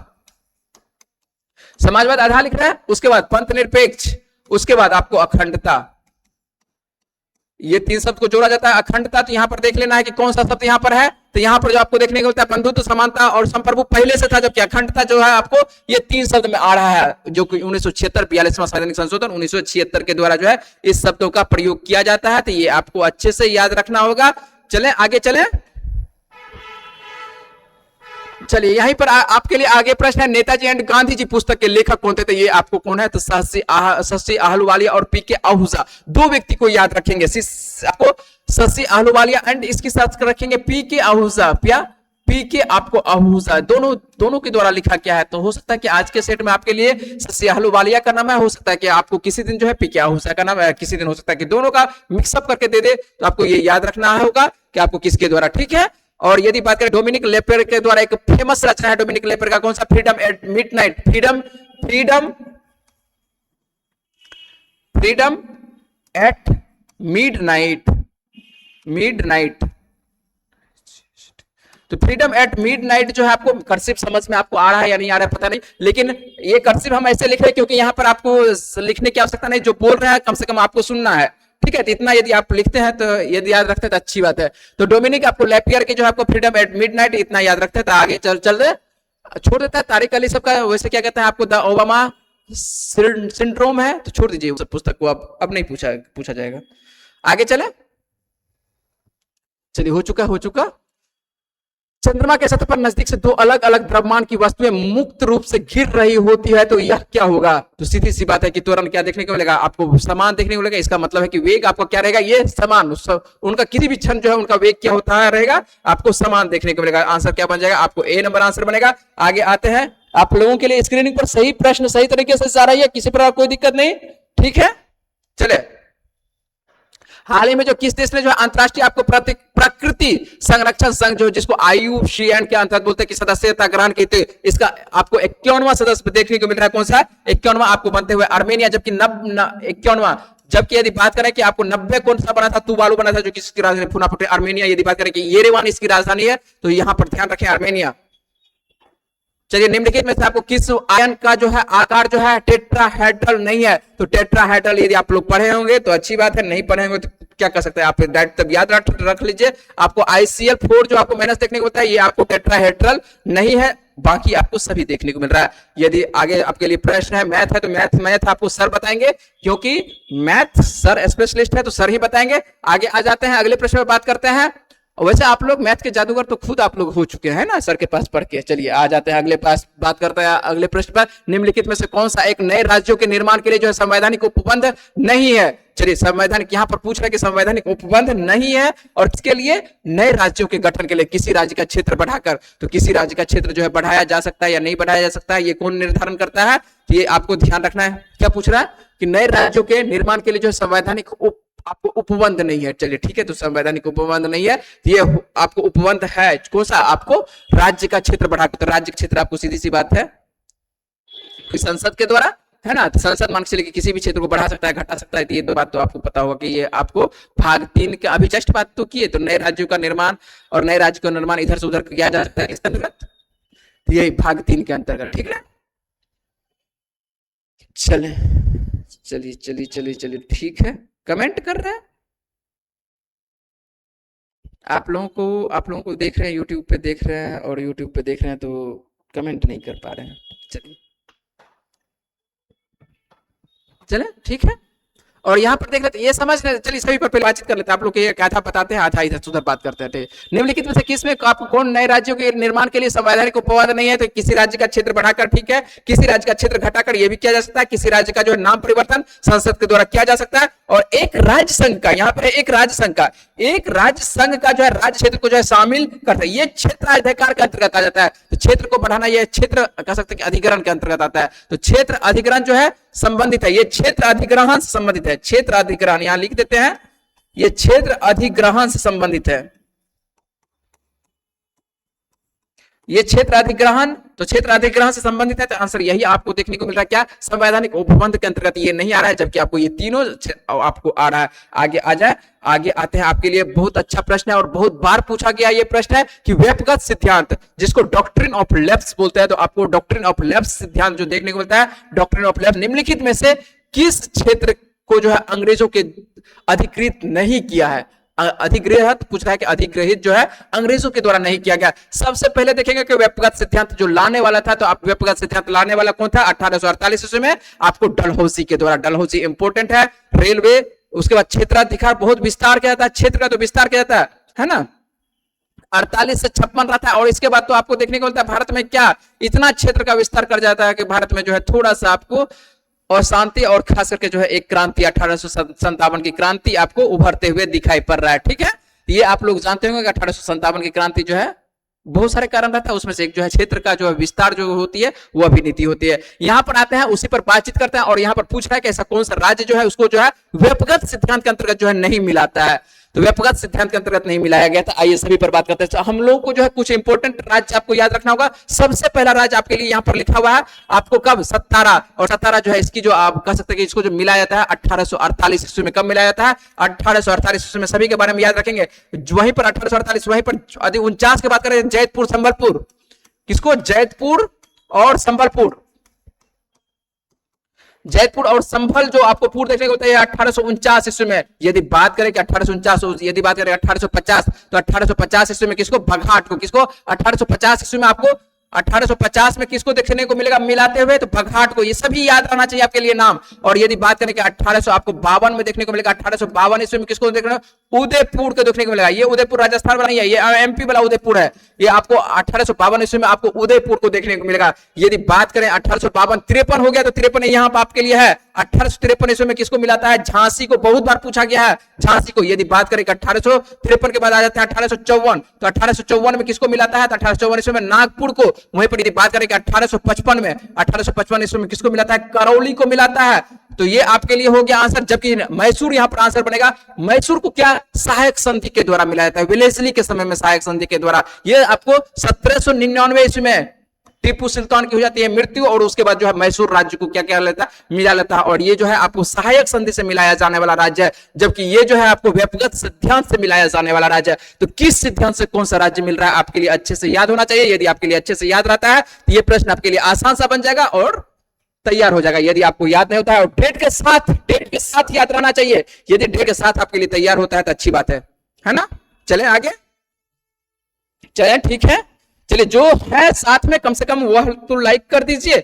यदि आपके लिए लगता है कि आपको एक भी क्वेश्चन सिखा के जा रहे हैं, तो कम से कम आप लाइक करके जाइएगा, ठीक है। यदि आपको लग रहा है कि विजुअल का बातचीत करके जा रहे हैं, तो आप जो है कुछ भी लिख के जा सकते हैं। पूरी तरह से आजादी है एकदम। चलिए आ जाते हैं अगले प्रश्न पर बात करते हैं। आपको किसी वस्तु की गतिज और स्थितिज ऊर्जा का योग जो है, इसको क्या कहते हैं, तो आसान से प्रश्न है। आपको गतिज ऊर्जा और स्थितिज ऊर्जा का योग जो होती है, उसको क्या बोलते हैं, यांत्रिक ऊर्जा बोला जाता है। दोनों के योग को क्या बोलते हैं, यांत्रिक ऊर्जा बोलते हैं। आगे आते हैं और अगला प्रश्न लेते हैं कि अगला प्रश्न आप लोगों के लिए क्या है।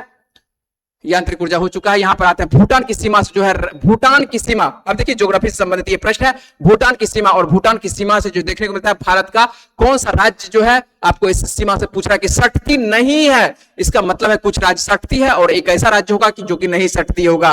तो यहां पर देखने को मिलता है कौन कौन सा राज्य सटता है। अब देखिए त्रिपुरा कहां पर है, ये पूरी तरह से किसमें, बांग्लादेश में समाया हुआ है। यहां पर देखते हैं कि एकदम बांग्लादेश में पूरी तरह से यहां पर एंट्री लिया हुआ है एकदम, ठीक है। ये तीन तरफ से जो है बांग्लादेश में आपको देखने को मिलता है। तो ये त्रिपुरा, आंसर भी यही त्रिपुरा ही बन जाएगा। जबकि आपको देख लेते हैं कि भूटान की सीमा से कौन कौन सा राज्य सटता हुआ दिखाई पड़ता है। तो पश्चिम बंगाल बिल्कुल सटता हुआ दिखाई पड़ता है, और उसके बाद कौन सा, अरुणाचल प्रदेश बिल्कुल। यहाँ पर चलिए असम यहाँ पर जो मान लेते हैं कौन सा है, आपको किसके बात कर रहा है, भूटान से। चलिए भूटान, तो भूटान से जो देखने को मिलता है, तो भूटान से आपको नीचे से देखने को मिलता है कि आपको असम, इधर से देखने को मिलता है आपको पश्चिम बंगाल, और उसके बाद इधर से देखने को मिलता है आपको क्या देखने को मिलता है, आपको यहां से देखने को मिलता है एक तरह से क्या, अरे बोलिए, अरुणाचल प्रदेश, ठीक है, अरुणाचल प्रदेश देखने को मिलता है। और इधर से देखने को मिलता है आपको सिक्किम देखने को मिलता है।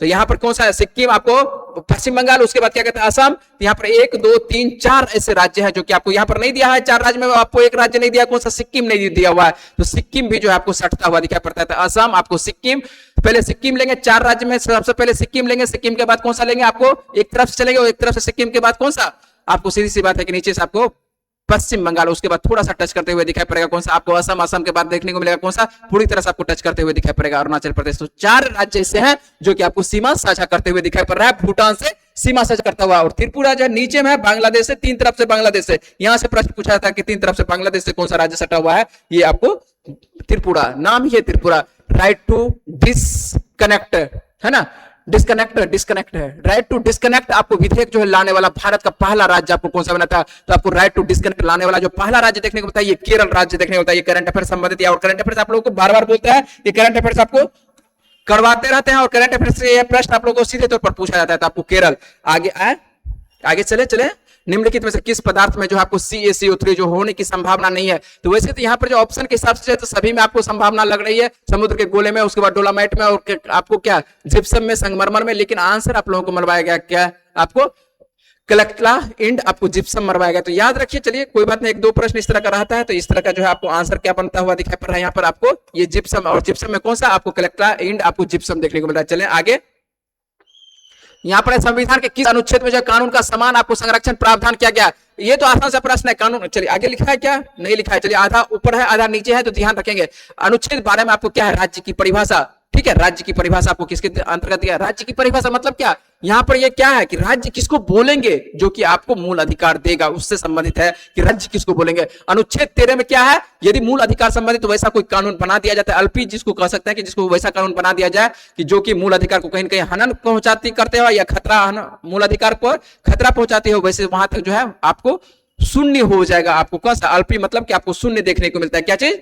अनुच्छेद 13 ये बोल रहा है। जबकि यदि अनुच्छेद 14 की बात करते तो अनुच्छेद 14 जो है समानता के बारे में है और 15 जो है जाति लिंग धर्म इसके अंतर्गत है। ये आप लोग सभी को जानकारी होगी। तो आंसर आपका क्या बन जाएगा? संविधान का कानून के समक्ष जो है समान संरक्षण। तो कौन सा आपको अनुच्छेद आपको देखने को मिलेगा? अनुच्छेद कौन सा? तो अनुच्छेद सीधी सी बात है कि अनुच्छेद आपको 14 देखने को मिल रहा है। आंसर कौन सा बन रहा है? तो आपको सी नंबर आंसर बन रहा है। वहीं पर बात करेंगे गदर जनरल। गदर जनरल की स्थापना सैन फ्रांसिस्को में आपको पता होगा कि लाला हरदयाल के द्वारा। और इसके बाद सबसे पहला जो समाचार पत्र किस भाषा में? तो ये आपको उर्दू भाषा में। सबसे उसके बाद अन्य भाषा में भी प्रकाशित किया गया था, लेकिन सबसे पहला आपको किस भाषा में? तो उर्दू भाषा में। वहीं पर बात करते हैं अगला प्रश्न का बात करते हैं कि आपको विश्व शरणार्थी दिवस। तो विश्व शरणार्थी दिवस यदि बात करेंगे विश्व शरणार्थी दिवस कब मनाया जाता है? तो विश्व शरणार्थी दिवस कब मनाया जाता है?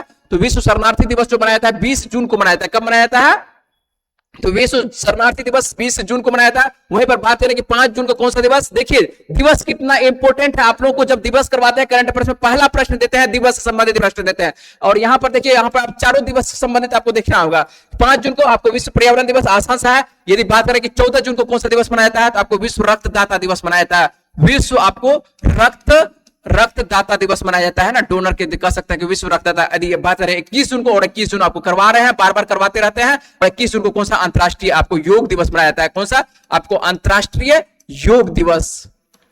क्या पूछा जाता है प्रश्न? तो आपको बिल्कुल पूछा जाता है। दिवस आपको पूछेगा, 2 दिवस पूछेगा आपको, एक सेट में ही 2 दिवस पूछेगा। आज के सेट में 2 दिवस हो सकता है कि नहीं हो, लेकिन आपको परीक्षा में हो सकता है कि एक ही दिवस आपको, एक ही सेट में आपको 2 दिवस आ जाए। तो दिवस इंपॉर्टेंट है, इसी वजह से दिवस आप लोगों को करवाते रहते हैं, बराबर आपको करवाते हैं और नए दिवस करवाते रहते हैं। विश्व शरणार्थी दिवस किताब से खोजिएगा जल्दी नहीं मिलेगा विश्व शरणार्थी दिवस। तो याद रखिएगा विश्व शरणार्थी दिवस जो है 20 जून को मनाया जाने वाला विश्व शरणार्थी दिवस है। समझ रहे हैं बात को? चले आगे। आसान प्रश्न है, ऐसा नहीं कि कुछ कठिन है। नेताजी सुभाष चंद्र बोस, अरे बोस यहां पर सुधार करना है, प्रश्न को सुधार करना है। बोल नहीं होगा, ठीक है, बोस होगा, ठीक है। ये तो आप समझ रहे होंगे, प्रश्न पढ़ने में टाइपिंग मिस्टेक है। नेताजी सुभाष चंद्र बोस आपको देखने को मिल रहा है कि राष्ट्रीय खेल संस्थान जो है कहां पर ये आपको देखने को मिलता है? तो राष्ट्रीय नेताजी सुभाष चंद्र बोस आपको राष्ट्रीय खेल संस्थान जो है आपको ये पटियाला में है। पटियाला कहां पर है? पंजाब में। पटियाला सूट जो पहनते हैं, ठीक है, लड़की लोग जो पहनती है, ठीक है, कहां पर? तो पटियाला देखने को मिलता है। क्या है? थोड़ा सा फैलाव बड़ा बड़ा रहता है, ठीक है। तो इसी तरह से इसको याद रखिएगा। यहाँ पर जो है आपको सबसे बड़ा आपको क्या खेल, भारत का खेल का मक्का कहा जाने वाला जो संस्थान है यहाँ पर खेल संस्थान, तो भारत का सबसे बड़ा खेल संस्थान आपको कहां पर देखने को मिलेगा? तो भारत का सबसे बड़ा खेल संस्थान कहां पर देखने को मिलता है? आपको यहीं पर देखने को मिलता है, पटियाला में देखने को मिलता है, ठीक है। चलिए वहीं पर बात कर लेते हैं। अगला प्रश्न बात करते हैं कि अगला प्रश्न आप लोगों के लिए क्या है? तो अगला प्रश्न भारत के प्रथम आपको टेस्ट क्रिकेट कप्तान के बारे में बात कर रहा है। तो आपको 1932 ईस्वी में देखने को मिला भारत का पहला आपको टेस्ट कप्तान कौन है? आपको सीके नायडू। कौन है आपको सबसे पहला कप्तान? सीके नायडू है। यदि बात करें आपको वनडे का, तो वनडे का कौन है? अजीत आपको वाडेकर है। अजीत वाडेकर बोल रहे हैं। अजीत अगरकर अभी वर्तमान में क्या है? चीफ सेलेक्टर है। अजीत वाडेकर बोल रहे हो, अजीत वाडेकर। आपको ये 75 के आसपास, तो ये ध्यान रखेंगे। आपको भारत का पहला आपको क्या वनडे के बारे में बात करें कि वनडे। यदि बात करें कि T20 का आपको सबसे पहला कप्तान कौन है? T20 का सभी लड़का जो है क्या बोल रहे थे? MS धोनी के बारे में, लेकिन MS धोनी नहीं। आपको 2006 में मैच खेला गया था सबसे पहला आपको T20, जिसका कप्तानी किए थे कौन सा? आपको सहवाग किए थे, ठीक है। इसके बाद जो है 2006 के बाद जो है परिवर्तन होता है और यहाँ पर जो है MS धोनी को कप्तान सौंप दिया जाता है। तो आपको 2006 में शुरुआती दौर में जो है सहवाग को ही तैयार रखते कप्तान बनाया, लेकिन बाद में जो है किसी कारण से जो है कप्तान का हटा करके आपको MS धोनी को युवा कप्तान चाहिए था, तो MS धोनी को बनाया जाता है। उसके बाद तो 2007 से तो लगातार आपको टेस्ट हो, वनडे हो, सब हो, ठीक है। और उस वैसा कप्तान अभी तक देखने को अभी तक कह सकते हैं कि आपको जो जितने टूर्नामेंट वो जीते हैं उतना कोई नहीं जीत पाया है। आगे आ जाता है आपको सजीवों का सबसे प्रचुर मात्रा रसायन में कौन सा आपको देखने को मिलता है? प्रचुर मात्रा देखने को मिल रहा है क्या? सजीवों का, सजीव का सबसे प्रचुर मात्रा रसायन कौन सा हो सकता है? आप बताइए कौन सा हो सकता है? तो सजीव में सबसे प्रचुर मात्रा में आपको क्या देखने को मिलता है? जो सजीव कह सकते हैं कि उसमें जल ही मात्रा देखने को मिलेगा। क्या देखने को मिलेगा? जल। और जल जो है आपको लगभग 60% होता है। कितना होता है? 60% आपको जल देखने को मिलता है। तो आंसर बिल्कुल बन जाएगा, आपको जल बनेगा। और जल जो लगभग कह सकते हैं कि 60% से एबव कह सकते हैं, लेकिन 60% रख लेते हैं जहां पर कि सभी कोई आ जाएगा, ठीक ना। तो ये चलिए आगे आ जाए और आगे चलते हैं। तो अगला जो प्रश्न आपको है बिहार संबंधित है, और बिहार वाला जब एग्जाम होगा तो कहीं ना कहीं जो बिहार संबंधित प्रश्न पूछेगा। हाल ही में बिहार जिला का बाल विवाह, यदि बात करें कि बाल विवाह मुक्त, ठीक है, बिहार का पूछ रहे हैं कि बिहार का ऐसा कौन सा जिला है जो कि बाल विवाह मुक्त जिला घोषित किया गया है? तो ऐसा कौन सा जिला है? तो ये ऐसा जिला है आपको नवादा जिला है। पटना के जस्ट बगल में आपको 100 किलोमीटर दूरी पर आपको देखने को मिलेगा एक नवादा जिला। और नवादा जो है आपको क्या बाल विवाह मुक्त। यदि बात करें कि राज्य में कौन सा राज्य है, तो राज्य में आपको छत्तीसगढ़, कौन सा? छत्तीसगढ़ देखने को मिलेगा। ये घोषित कर चुका है कि बाल विवाह और इस तरह से प्रश्न तैयार होता है। लेकिन यहाँ पर जो है बाल विवाह बिहार से याद रखना है, अभी वर्तमान में बिहार याद रखना है, छत्तीसगढ़ को हटाइए क्योंकि छत्तीसगढ़ से आपको अभी प्रश्न नहीं पूछा जाएगा। ठीक है, आगे चलते हैं। अगला प्रश्न आता है, आपको किस चालुक्य राजा ने जो अश्वमेघ यज्ञ आपको आयोजन करवाया था? तो अश्वमेघ यज्ञ जो है आपको पुलकेशिन, आपको कौन सा? पुलकेशिन आपको प्रथम। यहाँ पर कुछ कुछ राजाओं का आपको नाम बता देते हैं, कुछ कुछ राजाओं जो है यहाँ पर आपको अश्वमेघ यज्ञ करवाते हैं, जैसे कि आपको प्रवर सेन जो है 4 आपको अश्वमेघ यज्ञ करवाते हैं। वहीं पर यदि बात करें कि समुद्रगुप्त के द्वारा भी आपको अश्वमेघ करवाया था। उसके बाद पुष्यमित्र शुंग नहीं लिखा हुआ है, पुष्यमित्र शुंग के द्वारा भी अश्वमेघ यज्ञ करवाया था। और पुलकेशिन द्वितीय आपको लिखा हुआ, पुलकेशिन आपको प्रथम लिखा हुआ, तो पुलकेशिन प्रथम के द्वारा भी आपको अश्वमेघ यज्ञ करवाया था। और वहीं पर बात करें कि एक सबसे नवीनतम या ऐसे कौन से राजा है कि 1742 के आसपास देखने को मिलता है? सवाई जयसिंह है ना, सवाई जयसिंह के जो है इनके द्वारा भी आपको अश्वमेघ यज्ञ करवाया जाता है। तो ये सब राजाओं को आपको याद रखना है। तो अगला प्रश्न ले लेते हैं, और अगला प्रश्न आपके लिए क्या है? निम्नलिखित में से कहा है? निम्नलिखित में से आपको पीएच, चलिए पीएच आपको स्केल की खोज किसके द्वारा किया गया था? तो पीएच की खोज जो किया जाता है यहाँ पर सोरेनसन के द्वारा किया गया था। ये आंसर आपको सीधे से तौर पर आते हैं। और अगला यदि बात करें कि निम्नलिखित में से किस नदी का मुहाना जो है अरब सागर में नहीं है? तो अरब सागर में कौन सी मुहाना नहीं है? तो आपको ताम्रपर्णी, माही, साबरमती और नर्मदा। तो आप लोगों को पता चुके हैं कि माही, नर्मदा, उसके बाद साबरमती और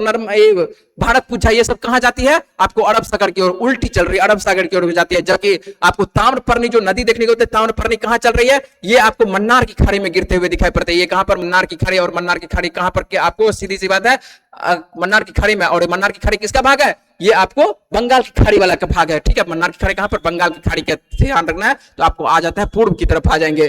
तो आंसर याद रखेंगे यहाँ पर किस नदी का मुहाना जो है अरब सागर में नहीं है? तो आपको ताम्रपर्णी का मुहाना जो है अरब सागर में नहीं है। वहीं पर आ जाता है। अगला प्रश्न ले लेते हैं कि जीवन बीमा आपको प्रवेश करने वाला देश जो है पहला आपको वाणिज्यिक बैंक कौन सा है? तो वाणिज्यिक बैंक, अब देखिए यहां पर जो है यदि बात करें कि वाणिज्यिक बैंक का सबसे पहला यहां पर होना चाहिए आईसी, ठीक है, ICICI होता है बैंक, ICICI, तो वो बैंक होना चाहिए। लेकिन ऐसी है नहीं, तो यहां पर जो है आपको SBI दे सकते हैं। ठीक है, तो SBI रख सकते हैं। और आंसर आप लोगों के लिए जो बनाया गया है आपको SBI का ही बनाया गया। तो एक तरह से सार्वजनिक कह सकते हैं कि आपको सर्वाधिक यहां पर जनसंख्या वाला यदि बैंक की बात करें तो ये आपको SBI हो जाएगा। ठीक है, चलें अगले प्रश्न में बात करते हैं। अगला प्रश्न आप लोगों के लिए क्या है? अगला प्रश्न ले लेते हैं कि अगला प्रश्न निम्नलिखित क्या है? चले, वर्तमान में आपको भारतीय बैंक कितने दिनों तक जो है किस्त एवं ब्याज और भुगतान नहीं होने वाला जो आपको ऋण को जो है गैर निष्पादनकारी और परिसंपत्ति NPA के बारे में बात करें कि नॉन परफॉर्मिंग आपको एसेट, नॉन परफॉर्मिंग एसेट जो है कहां कितने दिनों तक रखा जाता है? यदि बैंक से आप लोन लेते हैं तो बैंक जो है एक तरह से जो है परिसंपत्ति के रूप में लोन देती है कि उसकी संपत्ति है और वहां से कुछ ना कुछ मुनाफा आनी चाहिए। लेकिन यदि सभी का है नियम कि कम से कम आपको 30 दिन में क्या करना चाहिए? आपको जो आपके लिए कह सकते हैं कि एक तरह से जो भी जितना भी आपको निर्धारित किया गया कितना रुपया आपको जमा करना है प्रतिमाह, है ना, उसको क्या कहा जा सकता है? प्रतिमाह जो जमा करते हैं, जो भी नाम दिया जाता है। ठीक है, प्रतिमाह जो आप लोग जो जमा करते हैं, एक जो प्रतिमाह बांधा जाता है उस आधार पर यदि आप नहीं जमा करते तो ऐसा समझ लीजिए कि उस आधार पर आप नहीं जमा करते हैं प्रतिमाह, तो 3 माह तक आपको बैंक देखेगी कि 3 माह तक वो जमा आ रहा है। यदि बैंक लगता है कि 3 माह तक पैसा आप नहीं दे पा रहा है तो उसको जो है बैंक जो है अपना लिस्ट रखता है और उस लिस्ट में जो है उसको NPA के लिस्ट में डाल देता है कि मतलब अब जो है ये धन वो मान लेता है कि ये धन जो है मेरा अब परफॉर्म नहीं कर रहा है। ठीक है, ये यहाँ जो रुपया हमको आना चाहिए, जो मुनाफा होनी चाहिए वो मुनाफा नहीं हो रहा है। और 90 दिन तक यदि आप नहीं जमा कर पाते हैं रुपया तो बैंक जो है उसको किस में डाल देता है? NPA में डाल देता है। अर्थात वह धन जो है आप नॉन परफॉर्मिंग एसेट के अंतर्गत आ जाता है, वैसी संपत्ति जो कि अब एक तरह से प्लाव नहीं हो रही है। तो वह आपको 90 दिन रखा गया। भारत में कितने दिन रखा गया है? तो 90 दिन रखा गया। आगे आते हैं तो ये ध्यान रखना है 90 दिन। उसके बाद भारत का एकीकृत आपको भुगतान इंटरफेस अपनाने वाला विश्व का 8वां देश कौन सा बना है? तो 8वां देश जो बना, वैसे बहुत सारा देश बना है तो यहाँ पर ध्यान रखेंगे कतर। वर्तमान में कौन सा देश? तो यहाँ पर आपको करंट अफेयर्स के अंतर्गत कतर देश रखेंगे। आगे आ जाए, चले मैसेज है आपको, ठीक है, मैसेज ले लेते हैं। मैसेज ठीक है, सौरभ कुमार मैसूर, ठीक है, मैसूर। चलिए आप समझ रहे हैं कि कहां पर आप आंसर दे रहे हैं, बिल्कुल सही दे रहे हैं आप, व्यक्तिगत सिद्धांत वाला आंसर दे रहे हैं ना। तो व्यक्तिगत सिद्धांत का आंसर जो दे रहे हैं आपको मैसूर दे रहे हैं। उसके आगे आप नंबर नहीं लिखे हैं और आंसर नहीं लिखे हैं तो ये नहीं बता सकते। चलिए आप नंबर का आंसर के साथ देने का प्रयास करिए तो समझ में आ रहा होगा। चलिए सौरभ जी, ठीक है, तो साथ साथ यदि बनाने का प्रयास कर रहे हैं तो अच्छी बात है। ठीक है, कमेंट लेंगे जरूर, कमेंट हो सकता है कि आगे पीछे ले, क्योंकि कमेंट पर जो है ध्यान जरूर रहता है, लेकिन आगे मेरे आगे में ही स्क्रीनिंग है कमेंट का। लेकिन पहले प्रश्न देखना पड़ता है कि पहले प्रश्न पर कहां है, प्रश्न यदि देख लेते हैं कि प्रश्न पर चल रहे हैं तो प्रश्न पर पहले लेते हैं ना।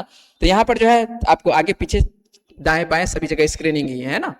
चलिए आगे ले ले। आपको निम्नलिखित में से कौन सा आपको एक नीति निदेशक सिद्धांत संविधान में जो है बाद में जोड़ा गया है, तो बाद में जोड़ा गया कौन सा, देख लेते हैं, सभी के बारे में देखते हैं। और सभी के बारे में यदि आर्टिकल आपको याद होगा तो आसान सा बन जाता है। ठीक है, आपको सबसे पहले ग्राम पंचायतों का जो गठन किया गया किस आर्टिकल में, इस तरह से आपको याद भी हो जाएगा। यदि हो सकता है कि भूल भी गए होंगे तो आपको याद करवा देंगे। ग्राम पंचायतों का गठन जो है आर्टिकल किसमें किया गया है, कहीं पर भी पढ़े होंगे तो ऐसा नहीं कि जो पढ़े होंगे एकदम कॉन्सेप्ट वही होना चाहिए, आपको रटा हुआ ना चाहिए। तो आपको आर्टिकल 40 क्या आर्टिकल आपको दूसरा टीचर से कहीं और पढ़े होंगे क्या कुछ और बताएगा थोड़े। यदि बात करेंगे गोवध हत्या, तो गोवध के बारे में जो है आपको किस आर्टिकल में दिया गया है, आपको याद है?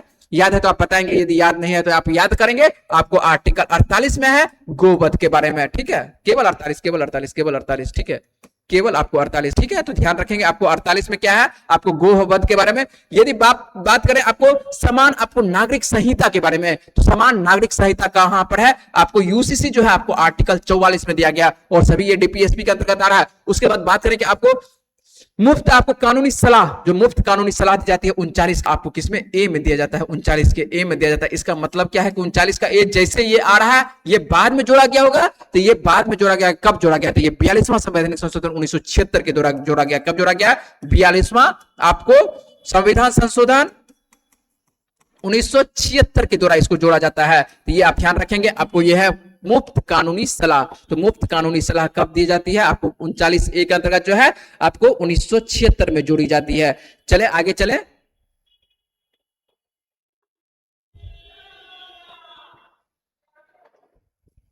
चले आगे देख लेते हैं।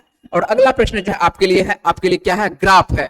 चले ग्राफ, चलिए यहां पर जो है ग्राफ जो है थोड़ा सा देखिए, यहां पर पहले प्रश्न पढ़ लेते हैं। ग्राफ आपको नीचे में दिए हैं, निम्नलिखित में से आपको कौन सी ग्राफ जो है किसी वस्तु को जो है विराम अवस्था को प्रदर्शित करती है। किसके बारे में बात कर रहे हैं, यहां पर विराम अवस्था पर प्रश्न पढ़ चुके हैं कि यहाँ एक बार फिर से पढ़ लेते हैं। निम्नलिखित में से कौन सी ग्राफ जो है किसी वस्तु के आपको विराम अवस्था को जो है प्रदर्शित करती है। यह प्रश्न इसलिए आपको अच्छे से ध्यान रखना होगा क्योंकि जब सुबह में आप सेट कर रहे थे और अभी जो आप सेट का आंसर जो आप लोगों को करवाया गया था वहां पर आपको आंसर सीट में ये आंसर ही नहीं था।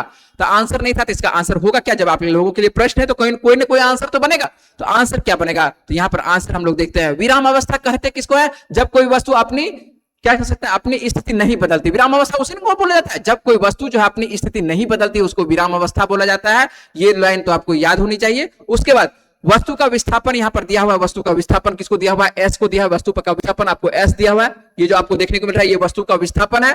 ठीक है, लिखा हुआ है वस्तु का विस्थापन क्या दिया हुआ है, आपको एस दिया हुआ है। तो एस जहां पर दिया हुआ है तो आपको समझ में आ जाना चाहिए कि आपको एस क्या है, अच्छे से लिखा नहीं है तो यहां पर जो है वस्तु का आपको क्या दिया हुआ है, एस आपको विस्थापन दिया हुआ है। ठीक है, तो ये ध्यान रखना है। अब देखिए, चलिए अरे चलिए ठीक है, वस्तु का विस्थापन आपको एस दिया हुआ है। आगे आ जाते हैं, आपको यहाँ पर क्या तीसरा में क्या दिया है, भी दिया हुआ है। तीसरा में क्या दिया हुआ है, आपको भी दिया हुआ है। यहाँ पर क्या वाई दिया हुआ है, चलिए वाई लिखा हुआ है, ऐसा लिखा हुआ है पता ही नहीं चल रहा है। चलिए ठीक है, चलिए ठीक है, आपको यहाँ पर टी लिखा हुआ है ना, ये भी टी लिखा हुआ है, ये भी टी लिखा होगा और ये भी लिखा होगा। ठीक है, एक बार देख लेते हैं, प्रश्न आपका देख लेते हैं क्योंकि उस पर जो है फट जा रहा है। ठीक है ठीक है, एस टी वी, ठीक है ठीक है। चलिए यहां पर आते हैं तो यहां पर देखने को मिलता है, क्या देखने को मिलता है आपको, जो ग्राफ बन रहा है विस्थापन जो हो रही है, तो विस्थापन आपको यहां पर ये बदलता दिखाई पड़ रहा है। और यहां पर भी जो आपको विस्थापन देखने को मिल रहा है, इसको भी आप एस ले लेते हैं तो अच्छा रहेगा, आपको एस ले लीजिए। ठीक है, यहां पर भी आपको विस्थापन बदलता हुआ दिखाई पड़ रहा है। और भी क्या होनी चाहिए, भी आपको क्या होती है, आपको जीरो होती है। भी क्या होती है, भी बराबर क्या होता है, आपको जीरो होती है। ठीक है, तो v बराबर 0 होगा तो यहाँ पर तो ये तो होगा नहीं, v का मान क्या हो जाएगा, शून्य होगा। v का मान क्या होना चाहिए, शून्य होना चाहिए, तो ये भी नहीं होगा वो भी नहीं होगा। और आपको पूछना क्या है, आपको विराम अवस्था पूछ रहा है। तो विराम अवस्था क्या होता है, जब स्थिति क्या होती है, एकदम अपनी स्थिति नहीं बदलती है। तो अपनी स्थिति आपको कहां पर नहीं देखने को मिल रहा है बदलते हुए, एकदम स्ट्रेट देखने को मिल रहा है आपको एस, और आपको देखने को मिला इसके सामने आपको एस देखने को मिला, कोई भी आपको किसी प्रकार का यहाँ पर बदलाव नहीं देखने को मिलता। आंसर क्या बन जाएगा, तो आंसर बनेगा 3 नंबर बनेगा। यदि आप ग्राफ पढ़े होंगे तब ये बातें आपको समझ में आ रही होगी, यदि आप ग्राफ नहीं पढ़े होंगे तो आगे बढ़ जाएंगे, कोई बात नहीं, इस तरह का 1-2 प्रश्न आप लोगों को देखने को मिलेगा। ठीक है, चले अगले प्रश्न पर। और अगला प्रश्न जो है आपको कहीं ना कहीं धर्म से संबंधित, और धर्म से संबंधित है क्या है, आपको ईसाई और मुस्लिम के बारे में बात कर रहे हैं। ईसाई, मुस्लिम, और यहाँ पर एक और धर्म जोड़ सकते हैं, ईसाई है, मुस्लिम है, और ईसाई से संबंधित और कौन सा है, यहूदी, यहूदी, ठीक है, यहूदी, तीनों को जोड़ सकते हैं। ये आपको ईसाई, मुस्लिम और यहूदी धर्म युद्ध जो है किस धार्मिक स्थल पर होता हुआ दिखाई पड़ता है, आपको जेरूसलम में, है ना। तो जेरूसलम में आपको ईसाई और मुस्लिम लिखा हुआ है, यहां से आप फंस सकते हैं आपको कॉन्टेस्टेड पोल में। लेकिन आपको ध्यान रखना, ये आपको युद्ध लिख दिया है और आपको लिखा क्या है, धार्मिक स्थल के बारे में। तो धार्मिक स्थल जो आपको देखने को मिलता है आपको जेरूसलम। और यहाँ पर जो एक मस्जिद है, यहाँ पर कौन सा मस्जिद है, एक अल अक्सा मस्जिद है, अल अक्सा मस्जिद, अल अक्सा मस्जिद। और अल अक्सा मस्जिद क्या होती है, अल अक्सा मस्जिद में जो है ये आपको तीनों धर्मों के लिए जो है ये मस्जिद आपको सभी, इस क्रिश्चियन वाला बोला जाता है कि यहाँ पर जो है मेरा क्या, जो ईसा मसीह है इनका जन्म होता है, जबकि आपको पवित्र स्थल, आपको यहूदियों का भी पवित्र स्थल है, और इस्लाम वाला बोलता क्या है कि यहाँ पर जो है एकदम शुरुआती दौर से मेरा ही मस्जिद ये हुआ करता था। तीनों अपने में अपने लड़ता है, ठीक है, लेकिन इसको विश्व धरोहर के अंतर्गत रख दिया गया इस मंदिर को, इसी वजह से है संरक्षित। सब जो है अलग अलग दीवार को पूजा करके चल जाता है, एक जो है अलग दीवार को पूजा करता है पूर्वी को, एक पश्चिमी को, इस तरह से जो है सब अलग अलग पूजा करके जा निकलता है ना। बोला कि सब अपना अपना मानो, नहीं तो कोई नहीं मानो, ठीक है। तो अलग अलग सबका धर्म का है, यहाँ पर तीनों देखने को मिलता है, तीनों अपने अपने में लड़ता झड़ता रहता है, ठीक है। चले आगे। महात्मा गांधी, आपको दांडी मार्च जो है किस आपको जन आंदोलन की शुरुआत, तो सीधी सी बात है, दांडी आपको देखने को मिलता है सविनय अवज्ञा आंदोलन, आपको कब, 12 मार्च 1930 ईस्वी का प्रारंभ होती है, और 6 अप्रैल आपको 1930 है ना, 12 मार्च से, यहाँ पर 12 मार्च याद रखिएगा, 12 मार्च 1930 ईस्वी को साबरमती आश्रम से ये स्टार्ट करते हैं, जो कोचरब वाला होता है वही साबरमती आश्रम है, आपको सविनय अवज्ञा आंदोलन। और किसके लिए आपको देखने को, महात्मा गांधी दांडी मार्च, है ना। और कितने व्यक्तियों को लेकर, 78 अनुयायी के साथ, 78 मतलब कि कुल मिला के आपको 78 + 1, एक एक आगे चल रहा है, 78 अनुयायी बोल रहे थे, एक मतलब खुद अपने चल रहा था, 78 मतलब 79, ठीक है। चलिए आगे बात करते हैं, अगला प्रश्न यहाँ पर देख लेते हैं कि अगला प्रश्न क्या है, आपको निम्नलिखित आपको तत्वों को आयनिक आपको त्रिज्या घटते क्रम को जो है दर्शाना है। तो आपको ये ध्यान रखना है कि आपको त्रिज्या क्या है, घटते क्रम। तो जो जितना आपको प्लस में रहेगा उसका त्रिज्या उतना क्या होगा, छोटा होगा। तो सबसे ज्यादा यहाँ पर आ जाता है सभी का परमाणु संख्या आपको देखने को मिलता है, क्या देखने को मिलता है, परमाणु संख्या से ले लेते हैं। परमाणु संख्या आपको ओ का कितना देखने को मिलता है, ओ का आपको देखने को होता है 8 देखने को होता है। यदि बात करें एफ का कितना आपको 9 देखने को होता है,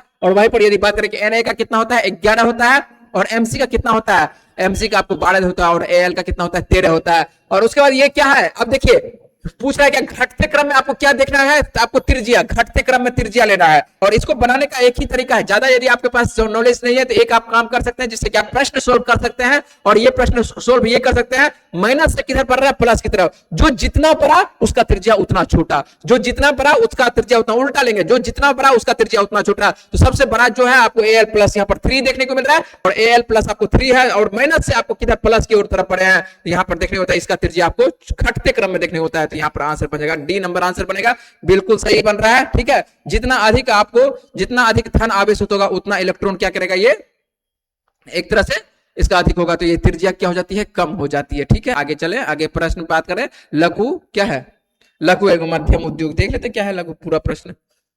लघु एवं मध्यम उद्योगों को जो ऋण उपलब्ध कराने के उद्देश्य जो है किस समिति का जो है गठन किया गया, समिति आपसे पूछा गया कि समिति, और आपको बहुत प्रकार का समिति आपको रटवा चुके हैं। और यहाँ पर जो समिति है याद रखना है आपको, PR नायक समिति, किसके लिए, तो ये आपके लिए है, आपको लघु एवं मध्यम उद्योग को ऋण उपलब्ध कराने संबंधित आपको PR नायक समिति। और यहीं पर कुछ कुछ और आपको याद रखना है, नरसिम्हन समिति आपको बहुत बार करवा चुके हैं कि नरसिम्हन समिति बैंकिंग और वित्तीय क्षेत्र से, बैंकिंग और वित्तीय क्षेत्र से, ये भी बार बार पूछा जाता है, इसको कम से कम आपको याद रखना चाहिए कि बैंकिंग एंड वित्तीय क्षेत्र से।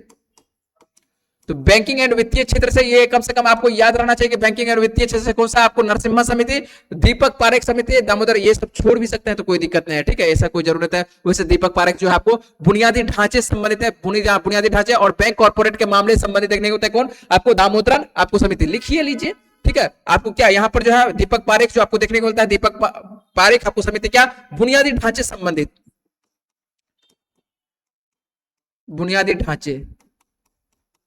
और यदि बात करें कि दामोदरन आपको समिति जो यहां पर देखने को होता है, ये क्या चीज है, आपको बैंक और कॉर्पोरेट में जो सहयोग होती है इसके लिए, बैंक और कॉर्पोरेट से संबंधित है, बैंक एंड कॉर्पोरेट, इस दोनों से संबंध जो यहां पर देखने होता है, बैंक और कॉर्पोरेट के मामले जो है यहां पर जो भी होगा उससे संबंधित ये देखने होता है। इस तरह से याद रखेंगे। आ जाए आगे चले। और अब देखिए राजधानी, अब जब पढ़ाते हैं आपको करंट अफेयर्स तो करंट अफेयर्स में आपको राजधानी बार बार करवाते हैं। करंट अफेयर्स में राजधानी आपको ध्यान रखना कि राजधानी क्या होती है, राजधानी क्या होती है, लेकिन आप लोग जो है ध्यान रखते नहीं है राजधानी। और राजधानी यहाँ पर पूछा गया और जब 4 पूछा है तो चारों के बारे में आपको राजधानी याद रहनी चाहिए। ठीक है, यहाँ पर देख लेते हैं नाइजर, नाइजर की जो राजधानी ना, आप देखिए 2 देश आपको नाइजर से है, एक नाइजर होता है एक नाइजीरिया होता है। तो नाइजर की जो राजधानी है आपको नियामी है, और नियामी क्या यहाँ पर जो फ्रैंक चलती है, नाइजर नियामी आपको फ्रैंक, फ्रैंक आपको मुद्रा है, तो ये पूरी तरह से याद रखना चाहिए। आपको याद रहता है यहाँ पर अबूजा जो है, एबूजा है पढ़ते हैं या अबूजा पढ़ते हैं, ये नाइजीरिया की राजधानी है। क्या है, नाइजीरिया, नाइजीरिया की राजधानी।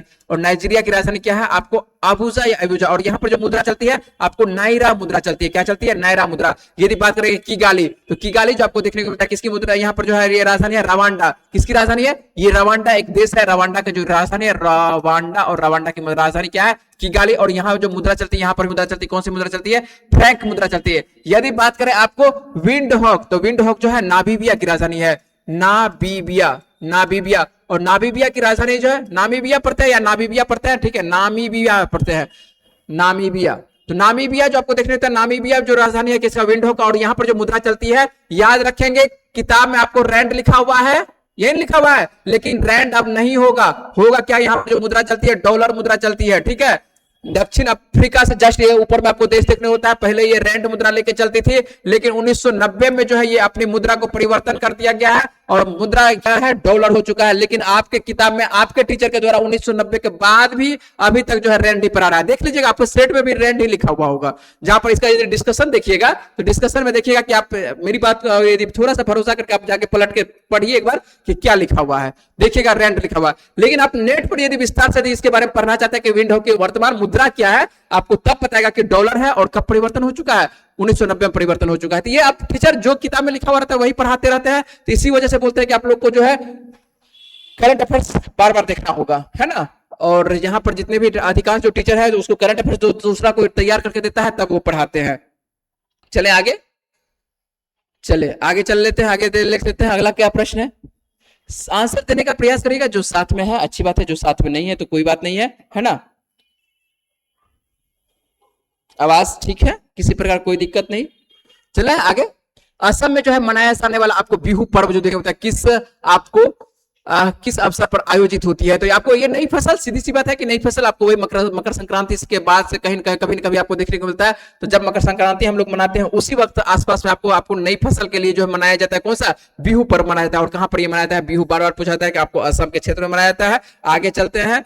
अहमद शाह अब्दाली किस मुगल शासक को जो है राज्य भारत पर जो है पहला आक्रमण आपको देखते हैं, ये मोहम्मद शाह के समय में देखने को मिलता है। मोहम्मद शाह के समय में पहला आक्रमण आपको 48 के आसपास, मोहम्मद शाह के समय में आपको 1748 के आसपास देखने को मिलता है। उसके बाद फिर से आक्रमण होता है और उसके बाद जो है मराठा के समय में 1761 ईस्वी में जो 1761 ईस्वी में तो पूर्णतः आपको क्या कहते हैं, मराठा को साम्राज्य को यहाँ पर उखाड़ ही देता है ना। तो अहमद शाह अब्दाली, ये आपको ध्यान रखना, अहमद शाह अब्दाली और किस मुगल शासक, तो ये भारत पर जो है पहला आक्रमण आपको मोहम्मद शाह, और उसके बाद जो है अहमद शाह। यहाँ पर जो अहमद शाह के आगे चलकर आपको 1761 ईस्वी में देखने को होता है आक्रमण। ये तो भारतीय है, मुगल शासक है अहमद शाह, जब ये अहमद शाह अब्दाली है। ठीक है, चले आगे।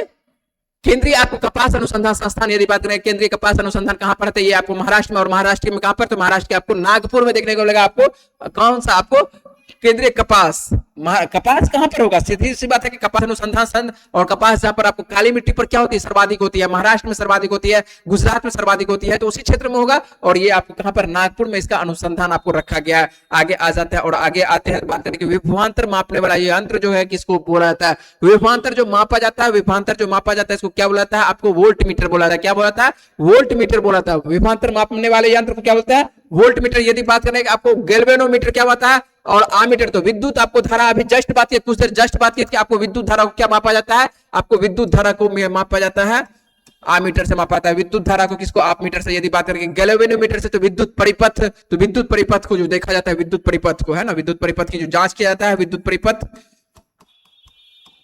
इसको आपको किसको, तो गैल्वेनोमीटर से। आगे आ जाते हैं तो अगला आपके लिए क्या प्रश्न है, आपके लिए अगला मैथ है, और मैथ जो है आपको सर बताएंगे और कौन सा कथन असत्य है, असत्य है। तो यहाँ पर आते हैं, अगला प्रश्न जो है मेरे लिए यहाँ पर नीचे में है, राष्ट्रपति पद के लिए जो प्रत्याशी आयु जो है कम से कम आपको 35 वर्ष, बिल्कुल सही लिखा हुआ है, कम से कम 35 वर्ष की होनी चाहिए राष्ट्रपति के लिए। और उसके बाद उपराष्ट्रपति जो है राज्यसभा का जो है सभापति बनता है, ये भी बिल्कुल सही लिखा हुआ है। उपराष्ट्रपति का चुनाव जो है भारत का जो है राष्ट्रपति कराता है, ये लाइन आपका गलत लिखा हुआ है। इसका मतलब क्या है कि उपराष्ट्रपति जो है भारत का चुनाव, उपराष्ट्रपति का चुनाव जो है अप्रत्यक्ष तरीके से होता है और जनता के द्वारा किया जाता है, तो इसमें तो किसी प्रकार का कोई संदेह नहीं होनी चाहिए। तो यहाँ पर जो लिखा हुआ है कि उपराष्ट्रपति का जो चुनाव है राष्ट्रपति करवाता है, तो ये लाइन आपको गलत लिखा हुआ। और यहाँ पर अगला लाइन लिखा हुआ है कि भारत का प्रथम जो राष्ट्रपति थे कौन थे, डॉक्टर राजेंद्र प्रसाद थे। और आपको पहले ही बता चुके हैं कि आपको भारत का प्रथम राष्ट्रपति कौन है, डॉक्टर राजेंद्र प्रसाद, जो कि 24 जनवरी 1950 ईस्वी को ही एक तरह से वहां पर तो घोषित होती है, लेकिन बाद में जो जब एक तरह से कह सकते हैं कि मतदान के द्वारा भी होता है, तो वहां पर भी पहला जो राष्ट्रपति बनते हैं डॉक्टर राजेंद्र प्रसाद ही बनते हैं। ठीक है, चले आगे। आपको है जब 1309 में मलिक काफूर जो है वारंगल खिलाफ जो है अभियान चलाया था, तो काकतीय वंश का एक ही राजा उस वक्त हुआ करते थे। और उस वक्त बहुत सारे राजा हुए थे, लेकिन जो आपको क्या है 1309 में, और 1309 में जो काकतीय वंश के राजा हुआ करते थे कौन थे, प्रताप रुद्र देव हुआ करते थे, प्रताप रुद्र देव। आगे आ जाते हैं, निम्नलिखित में से आपको देखने को मिलता है कौन सी अभिक्रिया आपको रेडॉक्स अभिक्रिया है, तो आपको एक जुड़ेगा एक घटेगा, कौन सा आपको 2Na देखने को मिल रहा है। और Na आपको क्या Zn आपको क्या Zn आपको देखने को मिल रहा है, Na में आपको जुड़ता हुआ देखने को मिल रहा है, आपको Zn क्या यहां पर चला जा रहा है, Zn आपको यहां पर चला जा रहा है, जबकि आपको Ag क्या हो जा रहा है, बाहर हो जा रहे थे। आंसर यही मेरा बच जाएगा, रेडॉक्स की अभिक्रिया, एक जुड़ रहा है एक घट रहा है, तो ये रेडॉक्स की अभिक्रिया। आगे चलते हैं, अगला क्या प्रश्न बन रहा है, हाल ही में जो पेट्रोलियम आपको प्राकृतिक गैस मंत्रालय के द्वारा भारत की पहली बार जो प्राकृतिक गैस का जो खोज कहा गया, प्राकृतिक गैस के बारे में बात करेंगे। प्राकृतिक गैस की खोज कहां पर, तो ये अंडमान बेसिन के अंतर्गत। आगे आ जाए, और अगला प्रश्न आप लोगों के लिए मैं क्या रीजनिंग है, रीजनिंग के बाद क्या वह चलता है क्रियाशील, ये भी आपको एकिडना के बारे में बात करें। एकिडना जो आपको देखने को मिलता है, ये योजक कड़ी, और योजक कड़ी ये किसके किसके बीच में योजक कड़ी का काम करता है, ये आपको एक ऐसा जीव है जो कि देती है क्या, अंडा देती है ना, और उसके बाद बच्चे का पालन पोषण करती है। और यहां पर देखने को मिलता है योजक कड़ी, ये क्या स्तनधारी और इसका, अरे सरीसृप स्तनधारी ना, सरीसृप और स्तनधारी, क्या सरीसृप, पहले सरीसृप लिखेंगे, ठीक है, सरीसृप प्लस स्तनधारी के बीच में क्या करती है, योजक कड़ी का काम करती है ना। तो ये आप याद रखेंगे, आपको स्तनधारी और क्या सरीसृप, तो सरीसृप और स्तनधारी के बीच में योजक कड़ी का काम करती है, कौन सा काम करती है, आपको एकिडना करती है।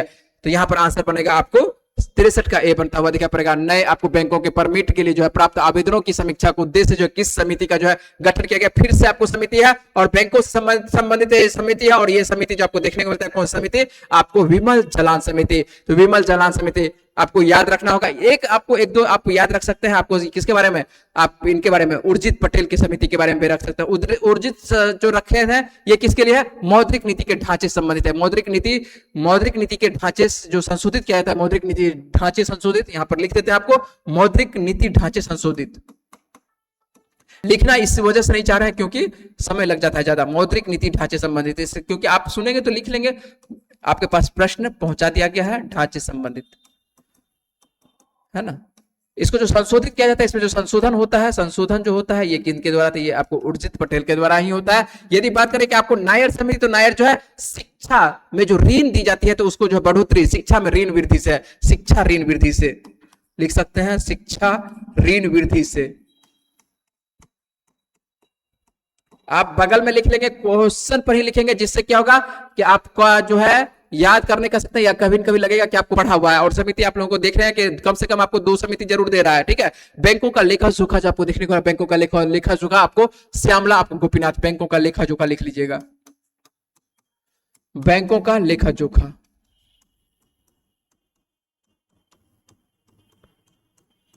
ठीक है, आगे चले,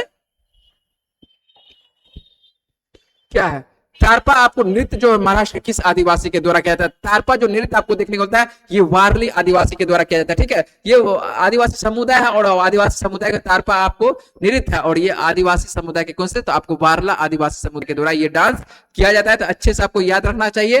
वैसे बहुत सारा आदिवासी है ना, तो भारत में, तो जितना आप याद रख सकते हैं वारली, ठीक है, वारली, लावनी, ये सब महाराष्ट्र का है।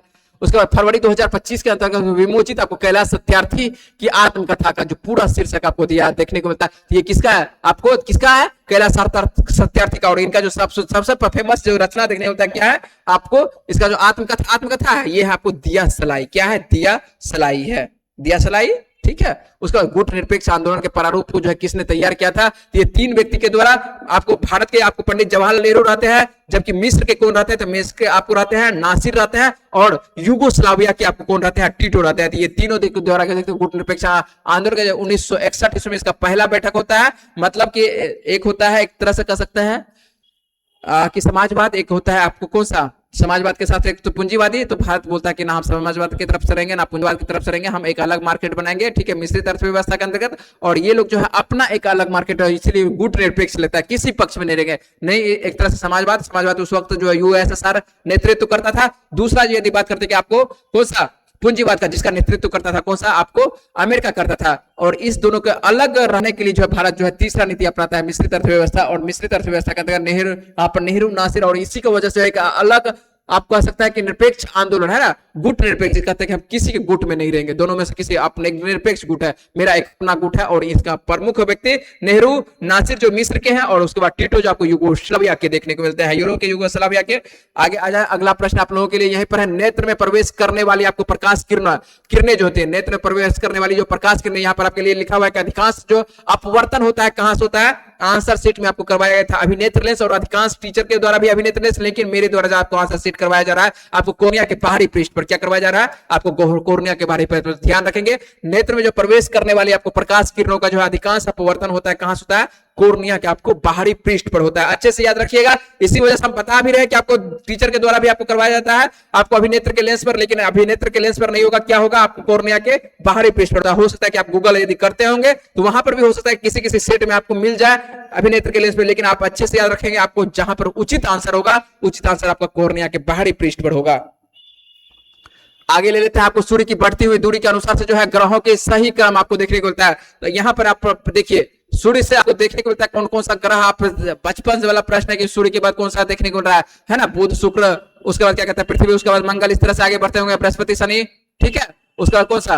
बृहस्पति, शनि, अरुण और वरुण, ठीक है। और यहां पर आप देखते हैं तो दो दो आपको देखने को मिल रहा है। अब एक साथ पूरा का ग्रह नहीं दिया, तो आपको बुध के बाद आपको मंगल, एक क्रम दे दिया है, शनि के बाद वरुण, बुध के बाद मंगल, ठीक है। मंगल के बाद क्या कहते हैं आपको शनि के बाद आपको अरुण, ये भी ठीक है। लेकिन आप कहिए कि दोनों में से सही किसको मानेंगे? तो दोनों में सही जो पहला आपको ऑप्शन है उसी को सही माना जाता है। किसको माना जाता है ऑप्शन सही? तो आपको जो पहला रहता है उसको सही माना जाता है। तो ध्यान रखेंगे, यहाँ पर आंसर क्या बन जाएगा मेरा? तो यहाँ पर बन जाएगा आपको 69 का बनता हुआ दिखाई पड़ रहा है, आंसर ए बनता हुआ दिखाई पड़ रहा है, ठीक है। सही चल रहा है, उसको सटा दीजिएगा गेट को। आप लोग अपना काम करिए। आप लाइट यदि आपके पास नहीं है तो लाइट एक दो आप जला सकते हैं, उधर से ऑन कर लीजिए लाइट को और अपना पढ़ते रहिए। आ जाते हैं अगले प्रश्न पर, बात करते हैं कि आपको भारत के नियंत्रक एवं महालेखा परीक्षक का जो नियुक्ति की जाती है, तो सीधी सी बात है, नियुक्ति सीधी सी बात है आपको राष्ट्रपति के द्वारा। और राष्ट्रपति के द्वारा क्या आर्टिकल आपको कहां पर देखने को मिलता है? आर्टिकल आपको 148 में देखने को मिलता है। आज से अगले प्रश्न पर बात करें, चले सही है, चलिए। प्राचीन भारत में अगला प्रश्न आपके लिए प्राचीन भारत में अरिकमेडु के बारे में आया। अरिकमेडु, और अरिकमेडु आपको पढ़ाया करोगे। अरिकमेडु को क्या कहा जाता था? ये व्यापारिक केंद्र हुआ करता था।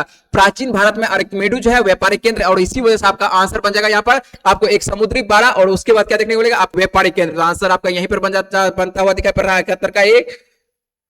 चलिए, समय है कम, थोड़ा सा यहाँ पर हम बातचीत करेंगे शॉर्ट में। हाल ही में आपको राष्ट्रीय लता मंगेशकर पुरस्कार जो है किससे दिया गया है? तो राष्ट्रीय लता मंगेशकर, यहाँ पर करंट अफेयर्स और करंट अफेयर्स के अंतर्गत ये प्रश्न आपको करवा चुके हैं। राष्ट्रीय लता मंगेशकर पुरस्कार जो हाल ही में दिया गया है, किनको दिया गया है? सोनू निगम को दिया गया है। और ये आप लोगों के लिए जो किताब है और सेट जो देखने को मिल रहा है, ये आपको लेटेस्ट है, हाल फिलहाल का है, 1-2 मंथ के अंतर्गत है। यहाँ पर आ जाते हैं, अगला प्रश्न देख लेते हैं कि आपको निम्नलिखित में से किस तत्व का जो है परमाणु का आपको त्रिज्या जो है सर्वाधिक होता है? तो परमाणु त्रिज्या के बारे में आपको पढ़ा चुके हैं कि आपको जैसे ऊपर से नीचे आते हैं तो आपको क्या देखने को मिलता है? घटता, और दाएं से आपको बाएं से दाएं जाते हैं तो यहाँ पर भी आपको घटता हुआ दिखाई पड़ता है, ठीक है। बाएं से दाएं जाएंगे तो क्या दिखाई पड़ेगा? बाएं से आपको दाएं बोल रहे हैं, बाएं से आपको दाएं जाना है तो क्या घटता हुआ दिखाई पड़ेगा? तो सबसे पहले आपको देखने को मिल रहा है बाएं से दाएं और ऊपर से नीचे दोनों देखना है। तो यहाँ पर कौन सा हो जाएगा? पोटेशियम हो जाएगा। और पोटेशियम आंसर क्या हो जाएगा? आपको आंसर मेरा बनेगा यहाँ पर के बनता हुआ दिखाई पड़ेगा, ठीक है।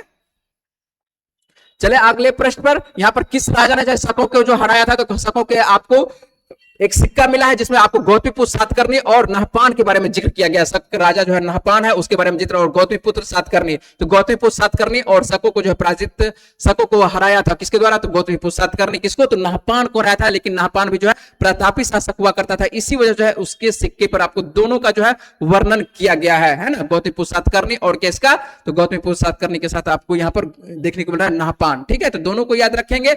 अगले प्रश्न में बात करते हैं कि मंडल आयोग आ जाता है कि मंडल, चलिए यहाँ पर आपको इंग्लिश है, इंग्लिश छोड़ते हैं, आते हैं अगले प्रश्न पर बात करते हैं जीएस पर। मंडल आयोग जिसके प्रस्ताव जो है अक्षुण्ण विवाद का सूत्रपात किया है को गठित करने वाले थे कौन थे, तो मंडल आयोग। और मंडल आयोग को जो है आपको देखने को होता है, इसका सूत्रधार कर सकते हैं कि मंडल आयोग जो ओबीसी वाले वर्ग में है और इनको जो आपको 27% आरक्षण देखने को मिल रहा है, और यहां पर जो है इसका सूत्रपात किया था किसके द्वारा, तो ये सूत्रपात आपको 1979 में, और 1979 में प्रधानमंत्री हुआ करते थे मोरारजी देसाई। कौन हुआ करते, 1979 की बात करते थे, और 1979 में आपको मोरारजी देसाई, तो ध्यान रखेंगे मोरारजी देसाई जो कि आपको देखने को मिला 78 से 80 में आपको जनता पार्टी की सरकार, और जनता पार्टी की सरकार के द्वारा आंसर हो जाएगा आपको मोरारजी देसाई हो जाएगा। चले अगले प्रश्न पर। उसके बाद यहां पर आपको है रीजनिंग, लेकिन रीजनिंग जो है कहीं ना कहीं जीएस से संबंधित है, इसी वजह से यहां पर बातचीत कर लेते हैं, जीएस से संबंधित है तो इस वजह से बात कर लेते हैं। जिस प्रकार आपको मोतियाबिंद जो है नेत्र से संबंधित है, उसी प्रकार जो है आपको मेनियर रोग जो है किससे संबंधित है, तो मेनियर रोग जो है कान का रोग होता है। क्या होता है, कानों का रोग होता है, और यहां पर कान में यदि मेनियर रोग होता है तो चक्कर आना, एक बीमारी सुने होंगे कि चक्कर आना, तो चक्कर आना जो रोग होता है, चक्कर आना ये नहीं घूम के गिरना, चक्कर आना रोग होता है। ठीक है, तो चक्कर आना जो आपको देखने को मिलता है, चक्कर आना किसमें, कान, और यहाँ पर धीरे धीरे जो है सुनने की जो क्षमता होती है क्या हो जाती है, कम हो जाती है, और इस रोग को बोला जाता है मेनियर रोग होता है, जो कि कानों से संबंधित है। वैसे आपको ये क्या रीजनिंग है। आगे बात कर लेते हैं, अगला क्या है आप लोगों के लिए, किस एकांक क्षेत्रफल से जो आपको 1 सेकेंड में जो गुजरने वाली आपको ध्वनि ऊर्जा क्या कहा जाता है, तो ध्वनि ऊर्जा आपको पढ़े होंगे, तो ध्वनि ऊर्जा सीधी सी बात है कि क्या बोला जाएगा, तीव्रता के अंतर्गत आएगा, और क्या आएगा, तीव्रता ही आएगा, है ना। तो 1 सेकेंड और गुजरने वाली जो है ध्वनि ऊर्जा को क्या कहता है, तो ये तीव्रता कहते हैं। आंसर आपका सीधी सी बनेगा, यहाँ पर तीव्रता बनेगा।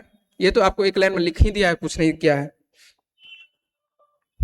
चलिए अगले प्रश्न पर बात करते हैं। आपको भारतीय बीमा आपको विनियामक और विकास प्राधिकरण इरडा के बारे में बात करते हैं। इरडा का मुख्यालय, तो इरडा का मुख्यालय वर्तमान में कहां है पता है, इरडा का मुख्यालय यदि बात करते हैं इरडा का मुख्यालय कहा, तो इरडा का मुख्यालय आपको जगह कहां पर, हैदराबाद चला जाएगा। अभी वर्तमान में हैदराबाद में ही है, ऐसा नहीं कि दूसरी जगह पर। इरडा का मुख्यालय जो आपको देखने को मिलता है हैदराबाद में ही देखने को मिलता है। आ जाते हैं आपको उसके बाद है सूचकांक है, और सूचकांक जो है आपको बीएससी एनएससी, और उसके बाद यहां पर जो पूछ रहा है, क्या पूछ रहा है कि आपको निक्की के बारे में पूछ रहा है। निक्की शेयर मूल सूचकांक जो है स्टॉक एक्सचेंज देखने को मिलता है, स्टॉक एक्सचेंज कहां पर है, तो निक्की जो आपको कहां पर है, तो निक्की आपको जापान के स्टॉक एक्सचेंज है, और जो देखने को मिलेगा कहां पर, तो आपको टोक्यो में देखने को मिलेगा। कहां पर, ये जापान है तो जापान, आप टोक्यो चले जाएंगे। उसके बाद बात करें कि अपस्फीति को नियंत्रित करने के लिए जो है मुद्रा स्फीति, अभी जस्ट कुछ देर पहले बात करते हैं इन्फ्लेशन में क्या करता है और डिफ्लेशन में क्या करता है, यहाँ पर डिफ्लेशन के बारे में बात कर रहे हैं कि अपस्फीति को नियंत्रित करने के लिए मुद्रा स्फीति आपूर्ति हेतु जो है उपाय किए जा सकते हैं। सरकारी व्यय में वृद्धि करके, कम मुद्रा का जो है मुद्रण करके, मांग को बढ़ाने के लिए करों में कमी करके, या निम्न बैंक दर में जो है रेपो दर, तो आप जो है कर सकते हैं। कैसे कर सकते हैं, अपस्फीति है, तो अपस्फीति है, अब धीरे धीरे जो है दाम को आपको क्या करना है, कंट्रोलिंग करना है। तो यहां पर जो है कम मुद्रा का क्या करेंगे, मुद्रण करेंगे। क्या करेंगे, आपको अपस्फीति को नियंत्रित करना है, तो मुद्रा स्फीति निम्न उपाय किया जा सकता है। सीधी सी बात है कि कम मुद्रा का मुद्रण करके क्या कर सकते हैं, यहां पर मुद्रा का जो है छापेंगे, क्या करेंगे, यहां पर छापना करेंगे कम। ठीक है, तो आंसर होगा यहां पर अपस्फीति के अंतर्गत। जस्ट काम करेंगे, जो इन्फ्लेशन होगा इन्फ्लेशन वाला से जस्ट आपको उल्टा काम करेंगे, वही आपको देखने को मिलेगा। पढ़े हैं रेपो दर, नहीं पढ़े हैं, चलिए पढ़े होंगे तो आप समझ रहे होंगे, यदि नहीं पढ़े होंगे तब तो बात भी नहीं कर सकते हैं आप। चलिए आगे ले लेते हैं। अगला प्रश्न है, उस अधिकतम संख्या को जो है क्या कहते हैं जिससे आपको कोई पर्यावरण अनिश्चित काल तक जो है सहन कहा जाता है, तो अनिश्चित कैरिंग आपको कैपेसिटी के अंतर्गत आएगा। तो कैरिंग कैपेसिटी यहां पर लिख ही दिया है कि कैरिंग कैपेसिटी, यहां पर पूछा है कि आपको उस अधिकतम संख्या को क्या कहते हैं जिसे कई पर्यावरण अनिश्चित काल तक जो है सहन, जब तक सहन करने की क्षमता, और सहन करने की क्षमता एक निश्चित समय तक होती है, और उस क्या बोल सकते हैं, वहन क्षमता बोला जाता है उसको। तो ये आपको परिभाषा के अंतर्गत आता है। तो यहां पर आते हैं, चलते हैं अगले प्रश्न पर, और अगला प्रश्न आपके लिए क्या है, यहां पर आते हैं, निम्नलिखित में से आपको कौन सा आपको एक कथन जो राज्य सूची के विषय से संबंधित विधि बनाने से आपको शक्ति प्रदान करता है, वो पूछ रहा है कि नहीं है, शक्ति के बारे में पूछना है कि नहीं है, कौन सा शक्ति नहीं दे रहा है। तो आपको राज्यसभा को जो है घोषित करना होगा और ऐसा करना राष्ट्रपति के राष्ट्रीय हित में, राष्ट्रपति बोल रहे राष्ट्रीय हित में है। ठीक है, राज्यसभा जो है आपको घोषित करना होगा कि ऐसा करना राष्ट्रीय हित में है, तो बिल्कुल कर सकते हैं। ठीक है, राष्ट्रीय हित में हो सकता है। अरे आधा प्रश्न इधर है, आधा प्रश्न कहां चला गया प्रश्न। चलिए यहां पर आपके लिए पूरा प्रश्न इस जगह है, थोड़ा सा इस प्रश्न को छोटा कर देते हैं क्योंकि प्रश्न है आपके लिए बड़ा, तो इसको जूम करके छोटा छोटा करते हैं। चलिए ठीक है, आप प्रश्न आपके लिए देखने को मिल रहा है। चलिए ठीक है, ठीक है, ठीक है, चलिए सही है। चलिए ठीक है, आज आ जाते हैं। आपको निम्नलिखित में से कौन सा आपको एक कथन जो है राज्य सूची विषय के संबंध में विधि बनाने की जो है संसद की शक्ति के बारे में सही नहीं है। अब आपके लिए पूरा प्रश्न यहाँ पर लिखा हुआ है, यहाँ पर बनाइए, यहाँ पर एक जगह आपके लिए है। तो राज्य की सूची जो है विषय संबंध है आपको विधि बनाने की, विधि जो आपको कानून देती है। आपको देखिए कुछ ही आर्टिकल है जैसे कि 249 जो देखने को मिला है, 249, 312, यहाँ पर जो है आपको राज्यसभा को दिया गया 249 के अंतर्गत। कुछ आप कह सकते हैं 315, ये सब जो है आपको आर्टिकल राज्यसभा के लिए कह सकते हैं। और उसके बाद जितने भी है सभी पर आपको संसद मतलब कि लोकसभा राज्यसभा दोनों के लिए वर्णित किया गया है।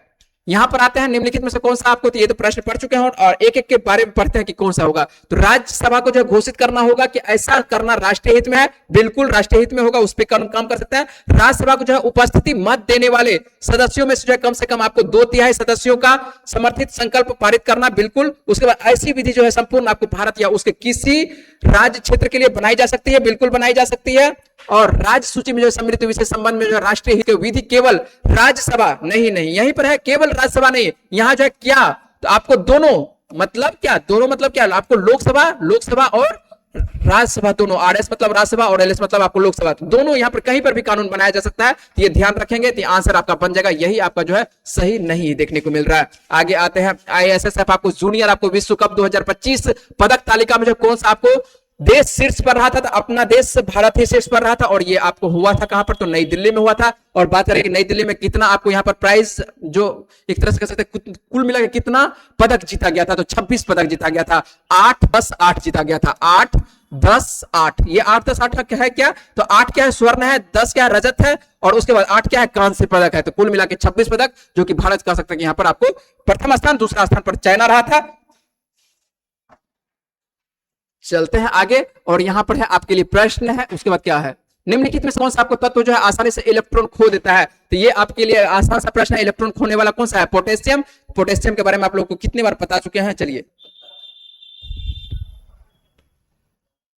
उसके बाद क्या है आपके लिए औसत आयु, तो औसत आयु आप चले गए मैथ में, तो मैथ तो आप लोग का बहुत अच्छा है। चलिए आ जाते हैं बिहार सरकार के द्वारा जो गरीब परिवारों के महिलाओं के लिए 1000 मासिक सहायता जो देने की योजना है। तो यहां पर है रोजगार नहीं है, यहां पर क्या है आपको 1000 मासिक सहायता देने की योजना जो है इसका क्या नाम है, तो मासिक सहायता जो रोजगार देने वाला है इसका क्या नाम है, आपको मुख्यमंत्री महिला सहायता योजना है। कौन सा है, मुख्यमंत्री महिला सहायता योजना। यदि बात करें कि आपको सहारा योजना, तो सहारा योजना कहां पर चले जाएंगे, तो हिमाचल प्रदेश में चले जाएंगे। और हिमाचल प्रदेश में 3000 रुपया दिया जाता है। और 3000 रुपया किनको दिया जाता है, तो 3000 रुपया वैसे गंभीर बीमारी से जो कि कह सकते हैं कि कैंसर हो सकता है कि एचआईवी हो सके, या किसी ऐसे बीमारी से जो कि गंभीर ग्रसित हो, तो उनको दिया जाता है आपको कौन सा, आपको सहारा। नाम ही है आपको मुख्यमंत्री सहारा, तो मुख्यमंत्री सहारा आपको ध्यान रखना होगा, हिमाचल प्रदेश की ये योजना है। जबकि यदि बात करें कि लाडली योजना, तो लाडली योजना कहां पर, आपको मध्य प्रदेश चल जाएंगे। और मध्य प्रदेश की आपको लाडली, इतना कम से कम याद रखिए कि आपको मध्य प्रदेश लाडली योजना कहां पर, तो ये एमपी याद रखेंगे, एमपी की। यदि बात करें कि महिला सम्मान योजना, तो महिला सम्मान योजना आपको सभी राज्यों के द्वारा चाहे क्या है, लेकिन यहां पर यदि बात करें कि एक राज्य यदि नाम ले, तो कम से कम नई दिल्ली का नाम याद रखना होगा। नई दिल्ली के जो है 2100 रुपया है ना। मुख्यमंत्री कौन है वर्तमान में, रेखा गुप्ता है। और यहां पर जो नई दिल्ली याद रखेंगे, वहीं बगल में अपना पड़ोसी राज्य झारखंड में चले जा सकते हैं, आपको वहां पर मैया योजना के नाम से है, आपको महिला सम्मान मैया योजना के नाम से है। और वहां पर जो है आपको 2500 रुपया दिया जाता है, प्रत्येक महिला को दिया जाता है। तो ये योजना आप याद रखेंगे। और जो आपको 10,000 वाला रुपया है वो रोजगार आपको है, रोजगार है ना, महिला आपको स्वरोजगार योजना है, वो मुख्यमंत्री महिला स्वरोजगार योजना है। यहां पर आते हैं अगला प्रश्न, यदि बात करें कि ज्वारीय आपको ऊर्जा जो किस प्रकार का संसाधन है, तो वैसा ऊर्जा जो कि समाप्त ना हो, जब तक जीवन रहे वो तब तक चला सकता है। तो ज्वारीय आपको नवीकरणीय ऊर्जा के अंतर्गत आएगा। तो ये आंसर आपका आ जाएगा कौन सा, आपका ए आंसर बन रहा है। आगे यदि बात करते हैं तो अगला प्रश्न आप लोगों के लिए आपको क्या है, सरकार के जो है वन संरक्षण अधिनियम किस वर्ष जो है अधिनियमित किया गया था, ये आपको कब, 1980 ईस्वी में। तो एक दो फैक्ट आपको रहता है, तो फैक्ट भी आपको याद रखना होगा, तो आपको याद रखना होगा आपको 1980 में। आगे आ जाते हैं, अगले बात करते हैं आधा अधूरा प्रश्न, ऊपर नीचे लिखा हुआ है, क्या नीचे लिखा है, चलिए नहीं लिखा हुआ, क्या लिखा हुआ है आपको, भारत मौसम आपको विज्ञान विभाग ने जो है सोनार ध्वनि आपको संसुचन आपको प्रसारण प्रणाली जो है सुविधा का क्या प्रश्न आधा अधूरा कर दिया है। संसुचन आपको बात करते हैं आपको प्रणाली का जो है आपको उद्घाटन कहां पर, चलिए यहां पर समझ चुके हैं आपको जो इसका उद्घाटन कहां पर किया गया है, और यहां पर लिख दिया प्रश्न, यहां पर है आपको 90 नंबर प्रश्न आपको नीचे में देखते हैं, तो आपको भारत का मौसम विज्ञान आपको विभाग सोनार जो है ध्वनि संसुचन आपको प्रसारण प्रणाली सुविधा का जो उद्घाटन कहां पर किया गया है, इसका उद्घाटन आपको करंट अफेयर्स में करवा चुके हैं, कहां पर, तो नई दिल्ली में किया गया है।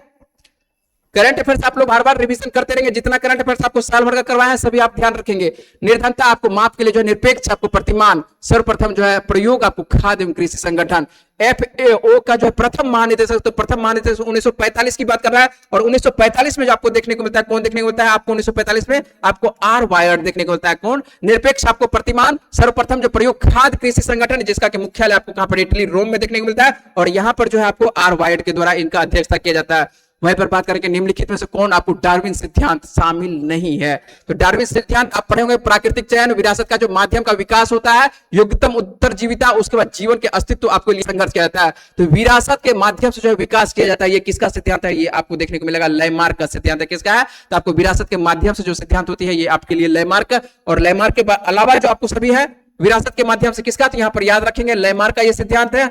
और पहला आपको 2-3 अंतर्गत आप पढ़े होंगे, जहां पर भी जैव सिद्धांत के बारे में पढ़े होंगे, तो वहां पर जो आपके ये दिया गया होगा, प्राकृतिक चयन आपका किसका है, डार्विन का है, वहीं पर योग्यतम उत्तरजीविता, जितना आप संघर्ष करेंगे उतना दिनों तक आप जी सकते हैं पर्यावरण में, तो ये आपको किसका, डार्विन का है, और जीवन के अस्तित्व के लिए संघर्ष, वही बात कर रहा है उसी के बारे में कि आपको जीवन के लिए क्या करना होगा, प्रतिदिन आपको संघर्ष, हर वक्त संघर्ष, तब तक आप हर वक्त संघर्ष करते रहते हैं, तब तक आप पर्यावरण में जिंदा रह सकते हैं, तो ये आपको डार्विन का सिद्धांत है, और सर्वाधिक मान्यता आपको यहाँ पर डार्विन, उसके बाद ह्यूगो ड्यूबरीज, सभी का सिद्धांत वैसे मान्यता प्राप्त है। किस संगठन ने जो है आपको आधार के साथ, आधार है और आधार सभी के पास होगा, और आधार के साथ जो है नवाचार प्रौद्योगिकी संघ योजना की शुरुआत की है, तो एक ही पहचान पत्र जो है, पहचान पत्र आपको किसके द्वारा दी जाती है, तो भारतीय विशिष्ट पहचान प्राधिकरण के द्वारा दी जाती है। उस पर आप देखिएगा कि आपके लिए लिखा हुआ होगा, और अच्छे से पढ़िएगा आधार पर, तो वहां पर आपके लिए एक नाम लिखा होगा, भारतीय आपको विशिष्ट पहचान प्राधिकरण, और उसी के साथ जो है यहाँ पर नवाचार आपको प्रौद्योगिकी संघ योजना की शुरुआत की जा रही है, और इसका नाम क्या है, सीता नाम है। आगे आते हैं, और अगला प्रश्न आप लोगों के लिए, समय हो रहा है कम, और समय जब कम है तो देख लेते हैं, समय आपके 6:15 हो चुका है, तो आ जाते हैं जल्दी से बात कर लेते हैं। भारत के सर्वोच्च न्यायालय के क्षेत्राधिकार किसके द्वारा आपको बढ़ाया जा सकता है, तो क्षेत्राधिकार किसके द्वारा बढ़ाया जा सकता है, तो आपको सीधी सी बात है कि संसद के द्वारा। संसद के अलावा भी कोई काम कर सकता है क्या, संसद जो है आपको सीधी सी बात है कि क्षेत्राधिकार को क्या करता है, ऊपर नीचे आपको दाएं बाएं कहीं भी कर सकती है ना। चलिए, और यदि बात करें कि आर्टिकल, तो आर्टिकल आपको 138, तो लगभग सभी प्रश्न आपका हो चुका है, यहाँ पर कुछ ही प्रश्न है जो बाकी है, तो ले लेते हैं जल्दी से, सर भी आने ही वाले हैं। तो यहाँ पर आंसर बना चुके हैं, तो आंसर जब बना चुके हैं तो आंसर आपका हो चुका है, किसका हो चुका है, संसद के द्वारा, ये विधि बनाकर, ठीक है, तो आंसर आपका संसद के द्वारा विधि बनाकर। चलते हैं अगले प्रश्न में बात करते हैं। चलिए, यहाँ पर आपके लिए मैथ है, मैथ छोड़ते हैं, आगे चलते हैं। ऑर्गन सिस्टम का जो स्तर आपको संगठन नहीं पाया जाता है, तो ऑर्गन सिस्टम आपको देखने को, ऑर्गन सिस्टम का स्तर किस संगठन में नहीं पाया जाता है, और ये आप लोगों को पढ़ाया है बायोलॉजी क्लास में विस्तार से पढ़ाया है, और बायोलॉजी की क्लास में विस्तार से पढ़ाया, तो ये क्या सभी में आपको देखने को होता है, ऑर्थोपोडा में, उसके बाद प्लेटीहेल्मिन्थेस में ये नहीं देखने को मिलेगा, किसमें नहीं देखने को मिलेगा, तो प्लेटीहेल्मिन्थेस में नहीं देखने को मिलेगा, जबकि ऑर्थोपोडा में तो आपको पता है कि सभी चीज होता है, मोलस्का में भी सभी चीज आपको देखने को मिलता है, उसके बाद आपको एनेलिडा में भी, तो कौन सा हो जाएगा आंसर, आपको एनेलिडा, आपको प्लेटीहेल्मिन्थेस हो जाएगा। उड़ान, यदि बात करें उड़ान योजना की शुरुआत जो है 8 अगस्त 2017, कहां चला गया आधा प्रश्न, चलिए यहाँ पर प्रश्न आपके लिए, थोड़ा सा जूम करते हैं, थोड़ा सा प्रश्न ऊपर नीचे हो जाता है, आप समझ रहे हैं कि आपका इमेज लिया गया है, तो इमेज जो है लिया गया है तो ऊपर नीचे आपका होगा, चलिए कोई बात नहीं है। आपके लिए उड़ान योजना की शुरुआत यदि बात करें कि कब हुई थी, तो उड़ान योजना की शुरुआत आपको कब से, तो उड़ान योजना आपको 27 अप्रैल कब 2017 कब से होती है, तो आपको 27 अप्रैल आपको 2017 से होती है, और इसके अंतर्गत जो है क्षेत्रीय कनेक्टिविटी को क्या करती है, जोड़ने का काम किया जाता है, और छोटे छोटे जो आपको देखने को मिलता है हवाई अड्डा, इसको जो है बनाया जाता है, आप देखेंगे कि पूर्णिया हवाई अड्डा, भागलपुर हवाई अड्डा, जो भी आपको क्षेत्र आसपास में हवाई अड्डा है उसको जोड़ा जाता है, और इस तरह से ये पूरे तरह से काम है, पूरे इंडिया की बात कर रहे हैं। उड़ान योजना के अंतर्गत जो आपको 27 अप्रैल 2017 के द्वारा और भारतीय प्रधानमंत्री नरेंद्र मोदी के द्वारा ही इसके प्रारंभ किया जाता है। अगला प्रश्न, ये आंसर बना चुके होंगे, आंसर आपका सी नंबर जाएगा, ठीक है, ये आंसर बिल्कुल सही जगह। हाल ही में जो बिहार में आयोजित आपको पुरुष एशिया कप 2025 का जो है खिताब जो है किस देश को जो है हरा कर। अब देखिए उल्टा प्रश्न है, और इसी तरह का प्रश्न आपको करंट अफेयर्स में देते हैं। जब भी इस तरह का प्रश्न देते हैं तो आप लोग देखते होंगे क्या आप लोगों के लिए बोलते हैं कि देश जो है, आपको ये याद नहीं रखना कि किस देश के, आपको ये भी याद रखना कि किस देश को जो है पराजित करके जीता है। तो आप देखिएगा मेरे करंट अफेयर्स में सेम प्रश्न आपको, यही प्रश्न आपको दिया गया है ना। तो आपको ऑप्शन भी सेम मिलेगा कि हाल ही में जो आपको बिहार आयोजित आपको पुरुष एशिया कप जो है 2025 के खिताब जो है आपको भारत ने किस देश को हरा कर जीता है, तो ये दक्षिण कोरिया को हरा करके जीता है। तो और ये हुआ कहां पर था, आपके लिए लिख ही दिया है कि बिहार में हुआ था। और बिहार के कहां पर, तो बिहार के आपको राजगीर में, एक ही जगह अभी खेल का आयोजन हो रहा है बिहार में, तो बिहार में कहां पर हो रहा है, तो आपको राजगीर में हो रहा है। और बात करें कि पटना उच्च न्यायालय की स्थापना, तो पटना उच्च न्यायालय की स्थापना आपको बहुत बार आ चुका है प्रश्न, और इस तरह से छोटा छोटा प्रश्न आपको आएगा। आपको जब भी बिहार का एग्जाम होगा तो आपको यह इस तरह का प्रश्न देखने को लगा। और पटना उच्च न्यायालय की स्थापना आपको 1916 ईस्वी में, और आप ध्यान रखेंगे एक और पूछा था आपको 1917 ईस्वी में आपको पीयू मतलब क्या, पटना यूनिवर्सिटी। यदि बात करेंगे पटना यूनिवर्सिटी वाले आप लोग छात्र हैं तो अच्छी बात है, यदि नहीं है तो कम से कम आप पटना यूनिवर्सिटी, आप रमना रोड से जस्ट आगे जाइएगा, आपको यूनिवर्सिटी देखने को लगा, और वहां पर लिखा होगा आपको कौन सा 1917 गेट पर ही लिखा हुआ होगा। यह भी बार बार पूछा जाता है, तो ये भी ध्यान रखेंगे। और 1916 ईस्वी में आपको हाई कोर्ट। वहीं पर आपके लिए लास्ट प्रश्न है, आज के लिए लास्ट प्रश्न है, बिहार विधान परिषद की प्रथम बैठक कब होती है। तो बिहार विधानसभा की जो आपको प्रथम बैठक देखने को मिलता है ये कब होती है, आपको 20 जनवरी कब, आपको 1913 में देखने को मिलता है। कहां पर होती है उस वक्त, तो मान के चलिए कि आपको यहां पर था नहीं, ये विधान परिषद के लिए कोई घर था नहीं, रूम कर सकते हैं, था नहीं, तो कब 1912 में तो बिहार बन ही रहा है, और उस वक्त तक बिल्डिंग तो तैयार हुई नहीं थी। तो बिल्डिंग तैयार नहीं हुई थी, तो ये आपको बैठक होती कहां पर थी, तो ये आपको पटना यूनिवर्सिटी में होती थी। और पटना यूनिवर्सिटी का आपको देखने को मिल रहा है, जो आप शुरुआती वाला जो आपको प्रशासनिक विभाग है वहीं पर आपको ये देखने को मिलेगा। ठीक है, तो 1913 में आपको पटना कॉलेज के अंतर्गत में ही ये आपको देखने को मिलता है जो बैठक होती थी। ठीक है, तो ये ध्यान रखना है। आपको बिहार विधान परिषद जो की बैठक होती है कब, आपको 20 जनवरी 1913 को पहली बैठक बात कर रहे हैं, पहली बैठक प्रथम बैठक। ठीक है, उसके बाद तो धीरे धीरे बिल्डिंग तैयार हो जाती है ना। अब बिहार बनता कब है, 1911 के घोषणा के बाद 1912 ईस्वी में बनती है, जो कि अपना कार्य स्टार्ट करती है आपको 1 अप्रैल से। लेकिन बिहार दिवस मनाया जाता है कब, आपको 22 मार्च को मनाया जाता है। ठीक है, तो प्रश्न रखेंगे यहीं तक रखेंगे, और यहां तक आज का ईडू संधान का आपको सेट था, और आपको बता चुके हैं कि मार्केट का, एक बार फिर से बात कर लेते हैं कि मार्केट के जितने भी सेट है, जहां के भी टीचर है, कहीं के भी टीचर है, पूरे बिहार, ठीक है, पूरे बिहार का सेट आपको सुबह शाम चल रहा है सेट, और सुबह से शाम चल रहा है। जो ऑफलाइन वाले सेट है, ऑफलाइन में आप लोग कर चुके हैं। जो ऑनलाइन वाले हैं, अब जो है आप लोग ऑनलाइन वाले जो नहीं आए हैं, जो नहीं बैठे थे, उन लोगों के लिए जो है आप लोगों को सेट दे दिया गया है। तो एग्जाम है आप लोगों के लिए, बहुत कम बचा हुआ समय है, तो ध्यान रखेंगे। कम से कम आप 20 दिन ही आपके लिए है समय, और 20 दिन में आप जितना तैयारी कर सकते हैं, जितना रिवीजन कर सकते हैं, इसी वजह से आप लोग ऑनलाइन दे रहे हैं। तो रखते हैं आज का क्लास यहीं, मिलते हैं आप लोगों से सुबह के क्लास में। Okay, bye bye.